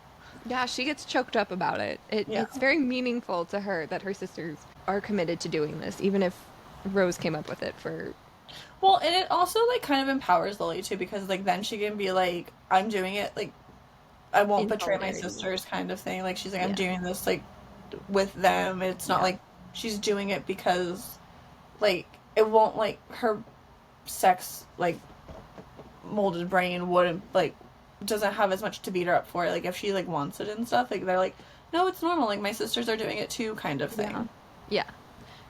It'll help her. They're all like her team, like her and her sisters. Her experience will feel normal. Yeah, and like a bonding experience for her and her sisters. And like, doesn't Rose reference? Should I get the knife? Yeah. No, it's no more crying. That should be our second pact. We can make that one a blood oath. No, I always sterilize the knife. I think they should let her do it more often. It's really fun. So Lily leaves the bedroom. She's headed down to see Lo. And as she's walking, she suddenly feels pain. Mm-hmm. She's like, oh, what did Rose call them? False contractions? Yeah, they're fake. Pretend contractions. My water hasn't even broken yet. Wait. Rose is not reliable. She had a baby in a limo because of the same mindset. Also, like, for the record, also, too, like, I think, and I don't know if this is true, because, like, I do not have a child, and I've never been pregnant, but, like, I think, like, a lot of the times now, like, women's, like, water, like, it doesn't break beforehand. Like, a lot of them I've heard, like, they get broken, like, when they're in the hospital. Like, they have to, like, go in and pop, like, break it. Like, pop it? Yeah, like, I wouldn't know. I mean, and, like, I don't know if, like, I don't know, like, if that's true or not, but, like, I'm also, like, but it doesn't have to break for you to be in labor. Like, when she's talking about it, I'm like, it doesn't have to break. Sometimes you, like, break, like, they go in and break it. Like, that's not, Rose isn't reliable. But Yeah, again, I am so not an expert. I have never experienced this. I have never had a conversation about this aside from like a few friends that have been pregnant. So I don't know what like if that's actually true. But like that's what I was thinking when she was like, "My water hasn't broke." I was like, "It doesn't have to." yeah, so Lily's like, crap, this Ah. might be labor. Yeah. So yeah, so she calls for Lo, and Lo comes out, and she's like, I'm feeling contractions, and the first person he calls for is Rose. She's like, Lo picked Rose out of everyone. I thought he would have picked Reich. Rose is gonna be his partner in crime in this. Or even like Connor, like, but the fact that he went to Rose just like shows that underneath that steely banter, Yes. there's a lot of love and Also, another trust. moment too. She buries her head in Lo's chest. He's rubbing her back, and she holds on to his belt loops. Thank you, belt loops, for always being there for me. Oh, show us, show us. Thank you, belt. Thank you for being like existing in the future too. Just in case we were wondering where that came from. She's holding on to the belt loops. Now we know where maybe the belt loop moment came from. We love belt loops. We are stands for belt loops. Yeah.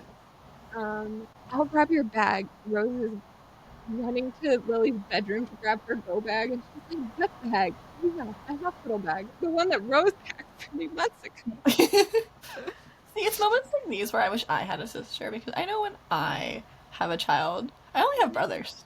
They're not Yeah, getting my brother's there. not gonna know what the fuck to do. No. We'll pack one He's for gonna be each like, other. text me when the kid comes out. Yeah, like let me know like what you name it. We'll just set like I'll just send one to you. Okay. And I'll you send can one to you. Okay. Yeah, we'll do that. Like Yeah. months. Be my unofficial sister. Yes. That's we can do a blood oath. I'll sterilize the knife. Excellent. I'll bring the lighter. Great. So yeah. So that chapter ends with they're all running around, like Rose is trying to plan where the one baby, there's only one baby right now. Where There's the only baby, one baby. yeah. There's a baby on the way. Yes, there's a baby on the way, So but we have like to where keep an eye on Jane, both babies. yeah, where Jane's gonna go, and getting everyone to the hospital. And then the next chapter, Lily's water broke while they were standing in the hallway. It broke on Lo. So they A both had lot to take. better than what happens to Rose in a later Truly. scene. Yeah. Yeah. Lo So would be like, "This is beautiful. It's Lily's. this is nature. This is my child coming into the world. This is just This the is process. this is from Lily. Everything from Lily is a gift." Yeah. So then they make it to the hospital, and she's very happy that they made it without any emergency labor. Good. She gets an Um, epidural. yes, she gets an epidural, And which was something that they had to fight for. The nurses were like, "Do you they're do like, you "But you're really an want addict." this?" Yeah, Yeah, and but it was it's different for her. Lo, Reich, and Rose all fought against this nurse to like We tell love Lily. we love the hot temper try when they get Yeah, she together. goes, I love the hot tempered triad. And he's like, "What? And he's like, what are you talking about? Wait, who?" She's had this in her head her whole time. She has not verbalized this name.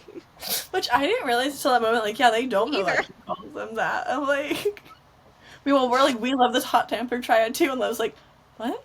Who? I was like, it's the drugs. Don't It's worry the about it. drugs. Yeah, it's 100% the drugs. Yeah. Um, But she gets a little loopy, and like she's like feeling good. yes, she is. So the whole family is waiting in the room before Lily actually gives birth. So it's just a lot of interactions between the Corsicks and the parents. We see Jonathan. Being He Jonathan. definitely makes fun of Maximoff's name. Yeah. Well, and And no, it also like I think we skipped over it too, but like at one part where he's like talking about Maximoff in an earlier chapter, he calls him like Maxoff or like Maxoff, um, or is that in this chapter? no, he definitely does in the chapter where he shows up Oh yeah, to I don't talk know. about um the competition. He Yeah, calls him Maxoff there, and everyone was like, "It's Maximoff." That Maximoff. was a Not unison. that hard. Yeah, no. And then in this one, he brings up that I think was it Samantha? Someone was like, "Are you really set on the name?" And Probably. Jonathan's like, "Yeah, this kid's gonna be called Maxi Pad or something like that." Yeah. And Lo's like, "This is coming from the man who named me Lauren." Sure. And Jonathan tries to turn it into like, well, yeah, like it's all about how he'll rise above being taunted by his Yeah. name. Like, Jonathan, no, you were just being kind of dickish in this You're moment. not ruining this moment, like this beautiful, wonderful, like miracle moment That's by exactly what Lo is thinking too. He's like, yeah. I'm not going to let my parents, or my parent and her parents, ruin this beautiful name that we picked out for our son and this moment that he's coming into Yeah. the world. Like that. Like He's this is like, I kind of our forget having these people in this room right now because it's just a lot. And again, we see there are paparazzi outside, and and Samantha like knew. Samantha's like peeking through the window. She's like, It was Jonathan that says, that one, the chubby one, is eating a goddamn Happy Meal while he waits. The cameramen are allowed to eat, as are all human beings. like, what's wrong with him eating a food, Jonathan? Yeah, Honestly, a burger sounds really good right now. it does. So then the doctor comes in and says they think Lily's ready. So everyone leaves. They all say It's goodbye, like good a little luck. send off. I love that she's like, Lo, you're not going anywhere, right? This is my Like, kid that's coming. Yes, yes, I'm gonna be here. when have I ever left you? It's really sweet too. Rose is the last person to leave. She went to the bathroom because she didn't want to use a public toilet. They have a private, like, birthing room. Honestly, I relate to Rose so much in that moment. I wipe Lily's cheeks with my thumb. Rose gives her a look. We made a pact, no tears. That sounds like something a demon would say. Daisy and I rejected that pact. You were vetoed. Just So for safety. before Rose leaves, Lily asks for a hug just in case something happens. Lo's like, nothing's gonna fucking happen to you. Don't. Like, why would you even say that? Yeah, he's being the superstitious one in this moment. But I do mean, like, it is a very, like, it's a moment, like, you don't want it. Like, if there's ever a moment for, like, the hail curse to, like, stay away, it is this moment. Like, it's Go a away, very, hail like, curse. scary thing. Huh? Go away, hail curse. We can blame a future bodyguard for that. It's you. It's okay. Mr. He'll get Paul. his when he gets integrated into the family. Okay. So Lily, like, the doctor comes in, it's time. Lily is pushing. It isn't easy. Like, there's a moment where the doctor keeps saying, one last push, one last push. And Lily's like, the doctor's freaking lying. She said that like 2 pushes ago. And they have to put an oxygen mask on her.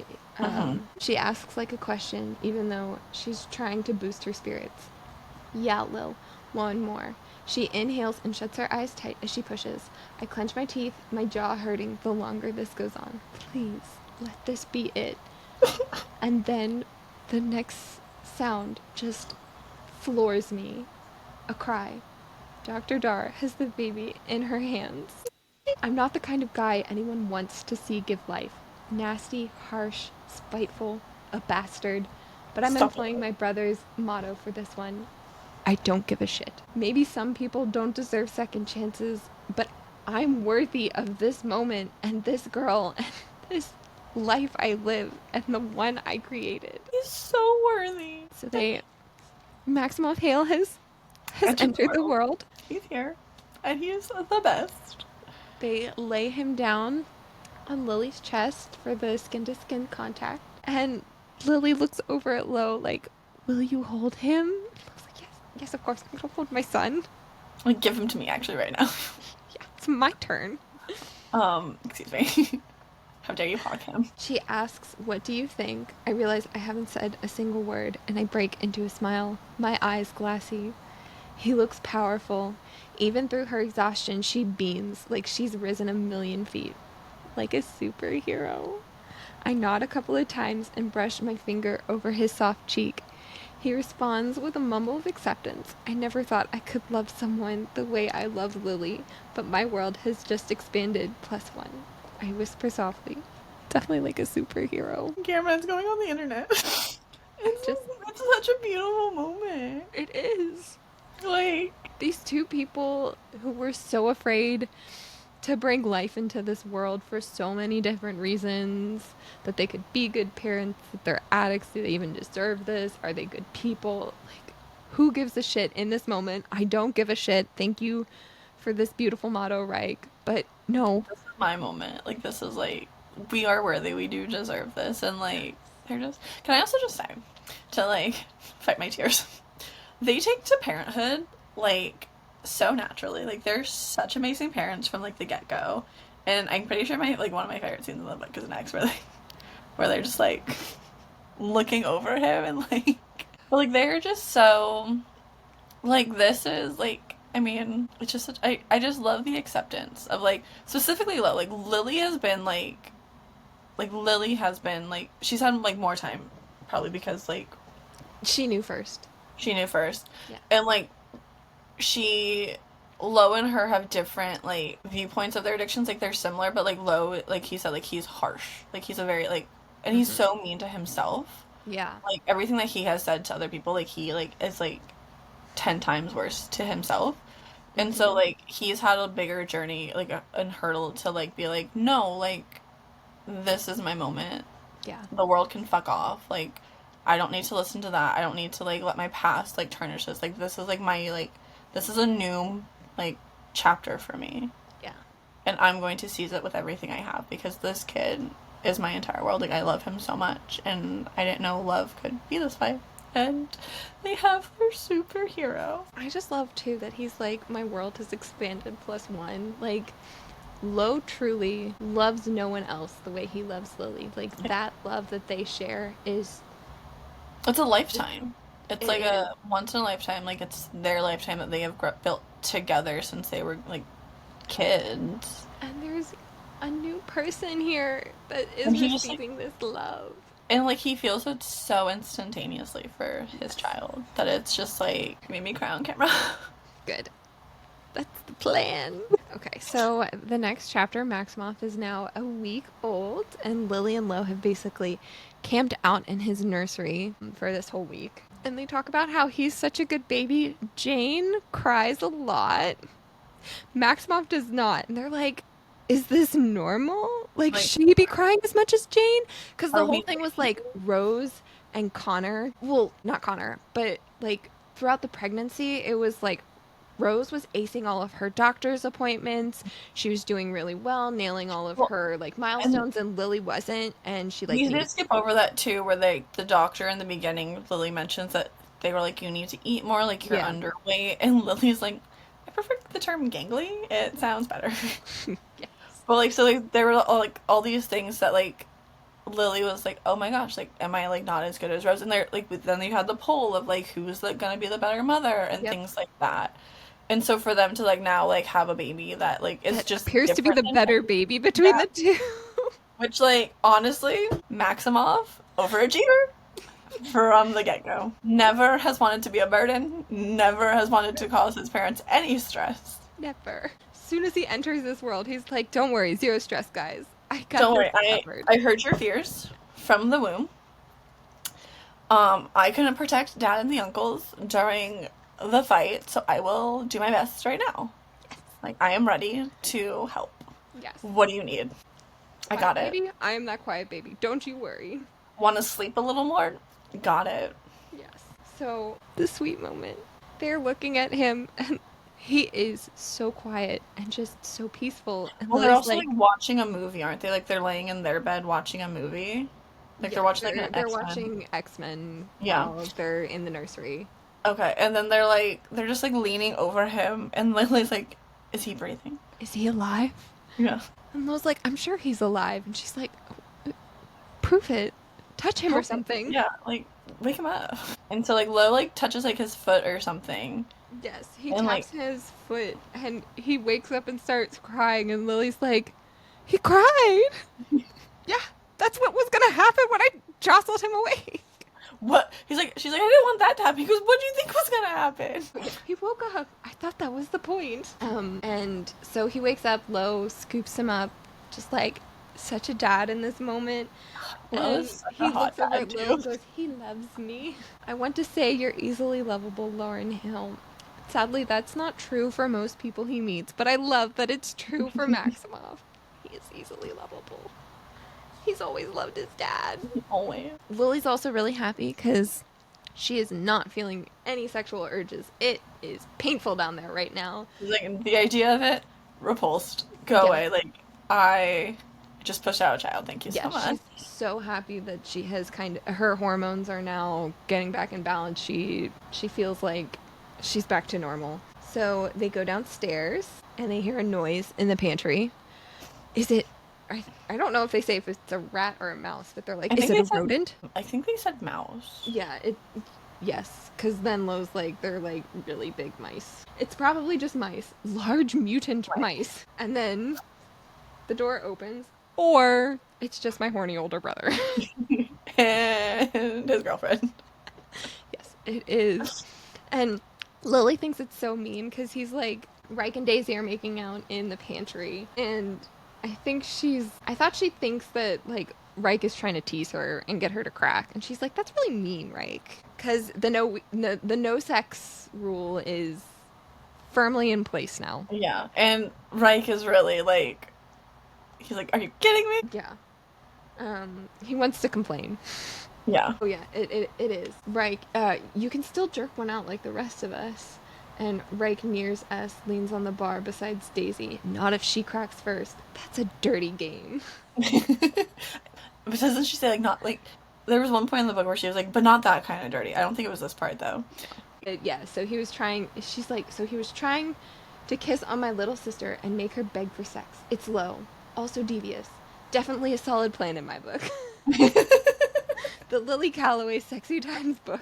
It's only in my head, but it's very resourceful. I'm gonna reserve that one for later. Yeah, I'm gonna remember that one. Tab it, annotate it, just Filed away, got if I it. ever need it. And then Reich like flips Low off for I was something like, that he says, "Why and Lily punches him, and he's like, "I didn't say anything." And she's like, "You can't teach my weak old son how to flip people." Mike is just such a cool uncle. He is such a cool uncle, and he further proves it. He can't even learn his ABCs yet, Lily. He doesn't know what this means. You just want to be the cool uncle. Admit it. You're just scared that Moffy is gonna like me more than Connor. Admit it. And we get Moffy's nickname. Moffy was coined by Reich, Mm-hmm. his sweet nickname. So Daisy sees an article into the next chapter. Celebrity Crush has posted a photo of Daisy and Reich going to the grocery store, but they caught pictures of them coming out with formula, baby formula. And so now Celebrity Crush is accusing Lily and Rose of being bad mothers for not wanting to Not breastfeed even their bad babies. mothers, like standoff mothers. Like Yeah. they are like the article can't even wrap their heads around like there are like that Lily and Rose would act like would give their like Would rather babies their own have their bottle. assistants and their grandmother Yeah. look after their babies. They don't want the responsibility. Like, oh my gosh, it's so hard to wrap your head around a mother not wanting to like feed their child. Yeah. Like, and there are so many reasons why mothers pick formula over like Yeah. nurse. Like, and it's none of one's business. Yeah. And like how that makes me so mad. And I know it's like just a book, but it makes you so mad. Written by our dearly hated Wendy Collins. That's who wrote As it. Lily calls her arch nemesis. Yes. And they're like, who said that? Like who like where's that quote coming from? They're like, who do you think? It mentions like their grandma. Yes. Like Samantha Lo, Calloway yeah, Lo's strikes like, again. of course, it's freaking Samantha. Yeah. She strikes again. But the chapter ends with Lily basically realizing that Maximoff and Jane are really going to be in the public eye. Yeah, doesn't she reflect like we all had like our own child, like we all had like our like childhoods and like protected and everything like that. Like we weren't like public figures, so we got to actually experience like childhood as like intended. And she's like Jane and Moffy They will were never born have it. They right in it. yeah, they were born famous. Born into Fame. Sounds like a great name for a documentary. Interest, you know. Some people. The sisters have decided that they'd like to go camping in the backyard. It's really more like glamping because Rose is involved. And Reich was thoroughly offended. But then he stopped talking because Daisy got really excited. Yes. Yeah. However, Wright called it fake camping and over the top, but he shut up when he saw Daisy's face. But they've got like flower crowns. And it's just the girls camping. Like it's Yes, they're camping in the backyard. The guys are on baby duty for the Yes. night. yes. And they're just having like a bonding like girls' night. And it's so sweet. We learn that Daisy has gained weight. She was very underweight in the beginning half of the series because she was a model. But I think Lily even says that So they say that she's gained weight, and she's like, yeah, Reich has said that like it looks like I have more muscle in my legs, and Lily's just so thankful for Reich in this moment. Like, my sister was wasting away, and Reich truly saved her. And I love that. Yeah. In a lot of ways, he brought Daisy back from a really dark place. He But she's did just so happy. She starts tearing up over it. It's so sweet. And then while they're talking, Rose gets an alert on her phone. The day before, she and Lily had been walking around the neighborhood with the babies in their strollers, but they were in the gated neighborhood, so the babies weren't covered. That's one thing that they've also been trying to do, is keeping the media from getting pictures of the babies. They've Yeah. been really proud. Rose has been really proud. That was something that was mentioned before Maximoff was born, that Rose was really proud that the media hadn't gotten any pictures of Jane yet, and they still hadn't had any pictures of Maximoff and Jane up until this point.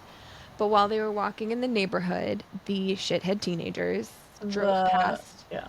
took pictures, and sold them. And now the baby pictures are out there, and they're not even like good pictures or with the consent of the parents. Yeah, and like aren't the babies like also crying, and like Lily like focuses on like how the babies look too, and they're like, Yeah. and it's just like they thought they were safe in their like neighborhood, so like they didn't like cover them up or anything like that, and like their babies like can have some normalcy, and these little shitheads are like taking that away.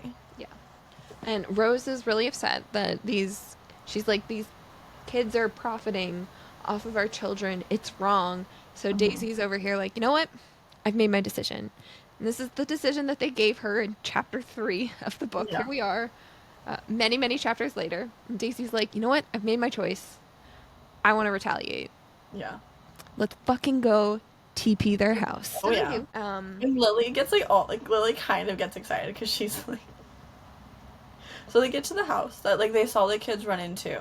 Yes. After they took the pictures, and Lily's reminiscing. She goes, "This is not my first time TPing a house and anything like that." And she's like, her and Loa did it when they were younger and everything like that. And so like they have their toilet paper, and Lily just like is like, she like throws a perfect arch, and she goes, just like riding a bike.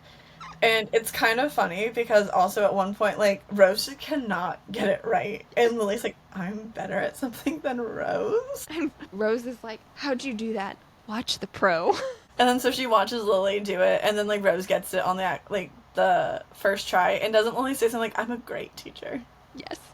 And then she looks over, and Daisy's doing a great job, and she goes, now I know your sister has done this before. It doesn't stay funny and happy for long. It does not. Because they notice, like, at the house, it's, like, after midnight, so, like, everyone should be sleeping. Yes.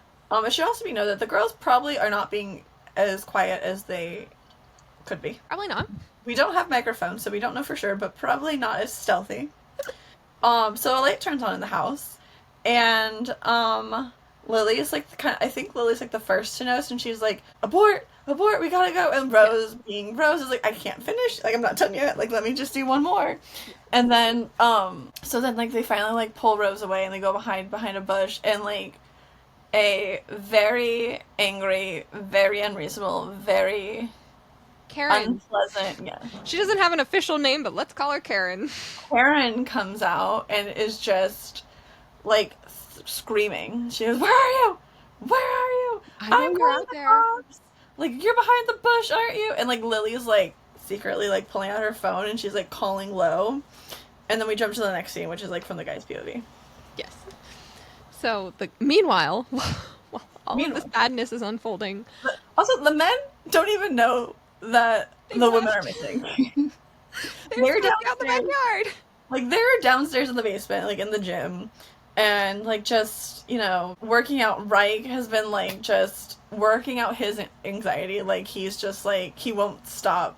Like, he is just so nervous because like the reason why the girls are camping, I don't know if we mentioned this earlier, is because Daisy wants to like sleep like without Reich for a night, just to like prove to herself that she can.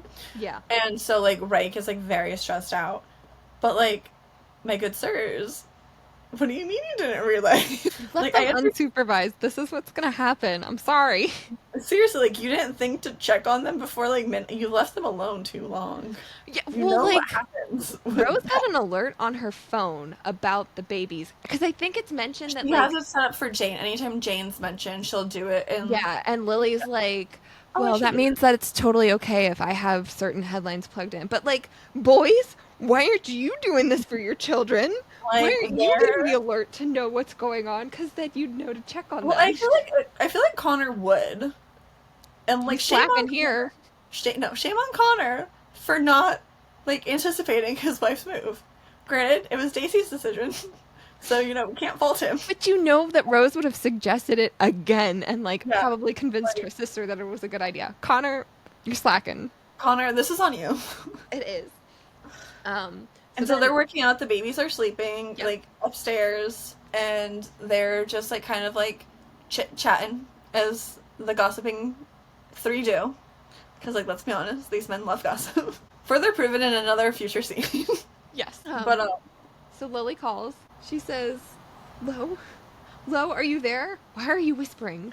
We're on a mission. We need backup. Stat. Over and we're out. not. And Rose What is like, don't say the? over here. He doesn't know where we are. Not over and out. They don't know where we are. And like they're like, and like, now like Reich and Connor are also paying attention, and like Reich is like, what, What's that? What's what? going on? Yeah, so Lily asks for she says, we need a getaway ride. We're at the Yeah. neighbor's house, the big stone one. You can't miss it. There's toilet paper. Paper. Okay, bye. And then Lily hangs up, and Lo's like, well, Lily called me, so I'm gonna go take care of her. Hands over the baby monitor to Reich, and like, you stay here. And Reich's like, no, I'm I not have to go going. too. Yeah. No fucking way. If they get caught, they're not getting caught. You fucking stay here then. I'm not staying back. Rose will be the first one arrested. You just fucking said that they weren't gonna get caught. Yeah, because he's like, Connor could stay too. Like, let me go. And then Connor's like, my wife is the only one who will get arrested. I love this scene so much.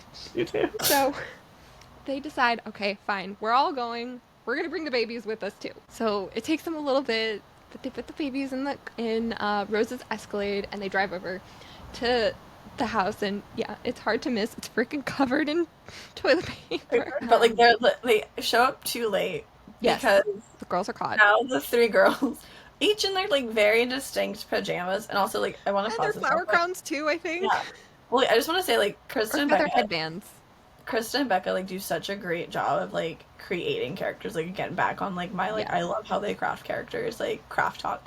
But like they're so distinct in like their pajamas that really like emphasizes their personalities. And like I just Yes. really want to mention that because I appreciate that and like I just love that little tidbit so much.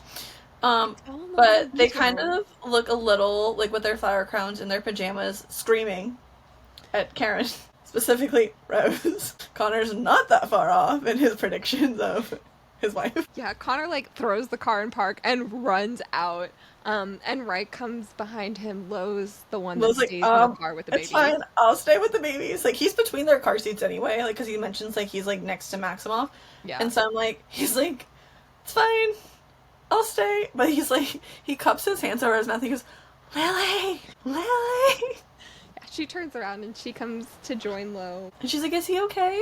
Is the baby okay? Yeah, I didn't. So what's happening Yeah, is yeah. the mom is yelling at the girls, and she focuses in on Rose and Lily. Like, you two are mothers. You Like should you're be being acting aggressive. like it. You've Well, got she's also children like at inferring home. that because they're doing this and they're not with her, like their kids, that they're bad moms. Yeah, Lily comes over. She like checks on Maximoff, and she's like, "I promise, I didn't forget about him. I was thinking about him the whole time." But also, ma'am, it's midnight. The babies are sleeping. Yeah, I'm sorry. And If, like, okay, I'm not a mother, but I refuse to believe that once I have a child, 100% of my thoughts are supposed to be focused on this child. well, exactly. Like you wouldn't like that wouldn't be Are you conducted. thinking about your kid right now? No, you're busy yelling at. So, But also, Karen, pot meet kettle. Like those who live in like glass houses shouldn't throw stones. Look at your child. yeah, Look at your child. yeah. And Rose is Maybe busy if pointing you this had out, and the mom is just like, no. Maybe if your child had more love. I'm not one to critique a parent and their parenting skills, and I know this is again fiction, but maybe we should talk about yours. Yeah. Because you're a Well, the child. mom doesn't even acknowledge it. Rose is like, it's not okay. Her son has been harassing us, but she wants to file a report about toilet paper. Toilet paper. And the husband is the one that's like, if that's what you want to tell yourself. No, if that's what you want to. I thought you said that's what you want to tell the cops when they get Oh, here. yeah, if that's what you want to tell the police. He's also Like, like shorter than Connor, and Connor's like standing over him trying to intimidate like he's like, you will not threaten my wife. him. You small little man. I really love it when Rose gets in like these moods though, and like Connor has to like get all protective. It's like That's why I so love this attractive. scene so much. Like and like Rose just gets more and more unhinged, and that's really like one of like is like my favorite Rose. Like when Rose is like about to kill someone, and like she's like literally like loses all of her composure, and she's like lunging at people to like maim them, and Connor just like grabs her. Yes. So while Lily comes over to the car. She's checked on Maximoff. They look up at the house, and she and Lo see that these kids are fucking mooning them out of one Yeah. of the windows. Like, parents, why don't you just like look up there? Your Like kids are great. like What I'm sorry. golden Like, child? What a golden child you have. But they reminisce about a time when Lo was acting like the teenagers, and he notes that he can kind of revisit these darker memories from mhm. his past without feeling like he's splintering, which just continuing to add to all of these moments that prove how much he has grown over the course of these books. And then Lily says she had all of her favorite superheroes with her that night on her She's like playing PJs. with It was all of like her all onesie. Marvel superheroes on her PJs. But she said she was missing her, or she forgot her favorite, Lo. He like laughs because that's the most rom-commy thing you've ever said to me. Yes. So then finally, the neighbor husband agrees that, what are we calling him? Chad? Yes. Okay. Yeah. Chad agrees that they won't press charges as long as they promise to clean up the mess. Daisy's like, I'll be here first thing in the morning. Like, Yep. don't even worry about it. Yep. Rose is still not satisfied. Yeah. So they're all like, okay, fine, it's resolved. They're leaving. And But Karen, Karen a truly continues awful human being. to antagonize. You're all exactly as they say, or what they say. The jackass and the daredevil. Which, like, those aren't even bad labels. No. The alcoholic and the sex addict. The Ooh, smartass. burn. And you, the porn star. And, like, Rose. Also, first of all, vile human. Vile, Why? vile Karen. Like, I'm you're not laughing at selling. what she's saying. I No, want no, no, no. everyone who's watching this to know I am No, not laughing at what she's saying. no. We know that, Haley. We know you wouldn't side with. But, like, Rose's reaction, while, like, it's funny for us to read about. Yes. Like that, and like because she like lunges for this woman, and Connor like literally has to like swoop in He and like fucking picks her up and carries yeah, her away. and she's like, Richard. Fuck Honestly, you. like I want Rose to somehow get back at this woman, like send her like those like confetti like penis like gift from like an anonymous source, and because then like it's like glitter, you just find them everywhere, and she should sign it from the porn star. Yes. But my favorite part. She says, "Put me down, Richard." And he says, "I'll put you down when you can tell me the first 20 digits of pi." I quote this with the narrators when I listen to the audiobook. 3.14.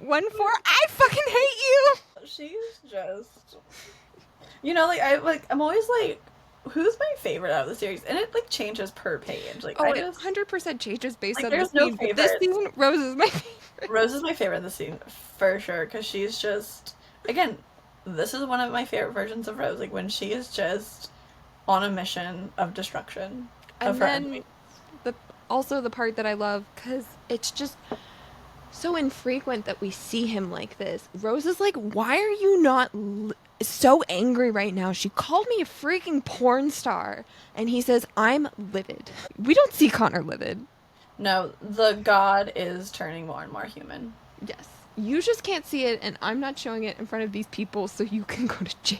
Fair. Honestly, Rose should thank him in the morning because she would have to like scrub her like skin raw if she ever even like saw if she had to put on a jumpsuit. Like she is just but on like Connor like he's so like it's like such a good nerd star scene. It's Yes, it's definitely a Kobalaway moment that I love to read about. And then the chapter ends. They all leave.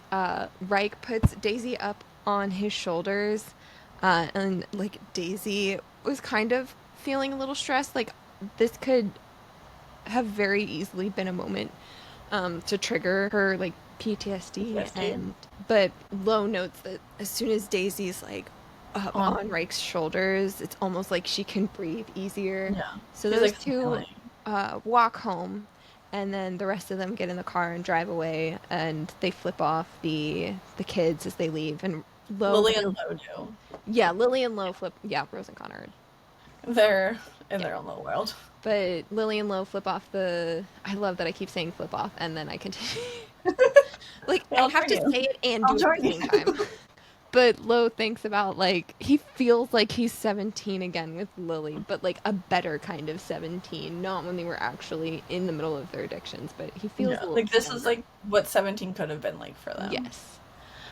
We're going to conclude here with part 2 of the Addicted After All discussion, and we will We'll be pick back. up next week with the hopefully last part. Hopefully we can fit It's us, so like everything don't into. be surprised if a bonus fourth episode mysteriously pops up.